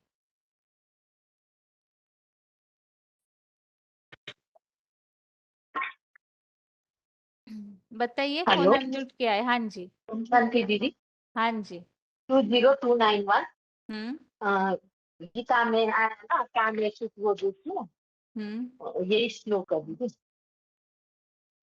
3 का 37वां है, पढ़ के बताइए माता जी।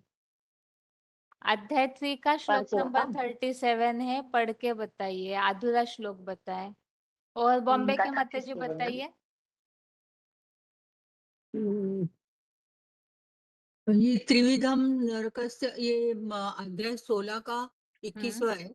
जो त्रिविधम नरकस्य इदम द्वारम नाशनम आत्मनः काम क्रोध तथा लोभ तस्मात् एतत् त्रयम् त्यजेत्।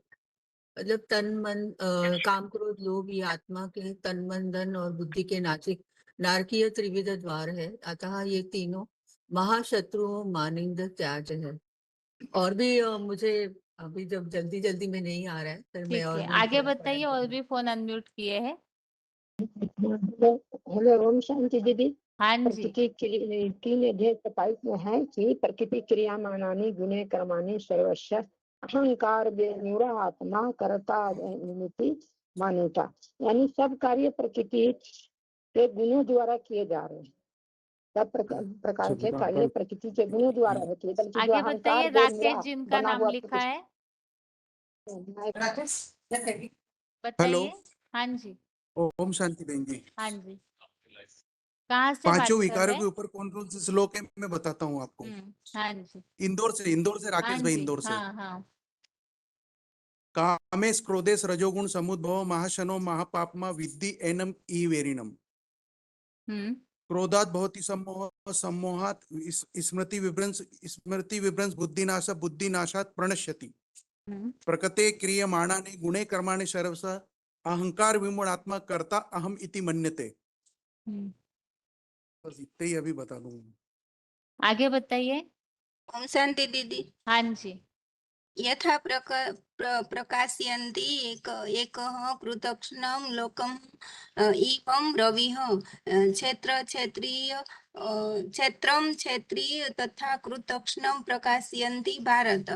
जे हे ज्ञानाभा में रत जैसे एक सूर्य इस संपूर्ण संसार को प्रकाशयन करता है, इसी प्रकाश आत्मा चार शरीर को प्रकाशित करती है।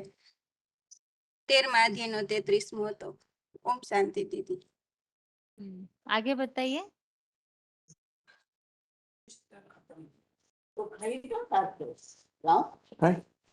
बताइए आगे, फोन अनम्यूट है। हेलो, ओम शांति बहन जी। हाँ जी।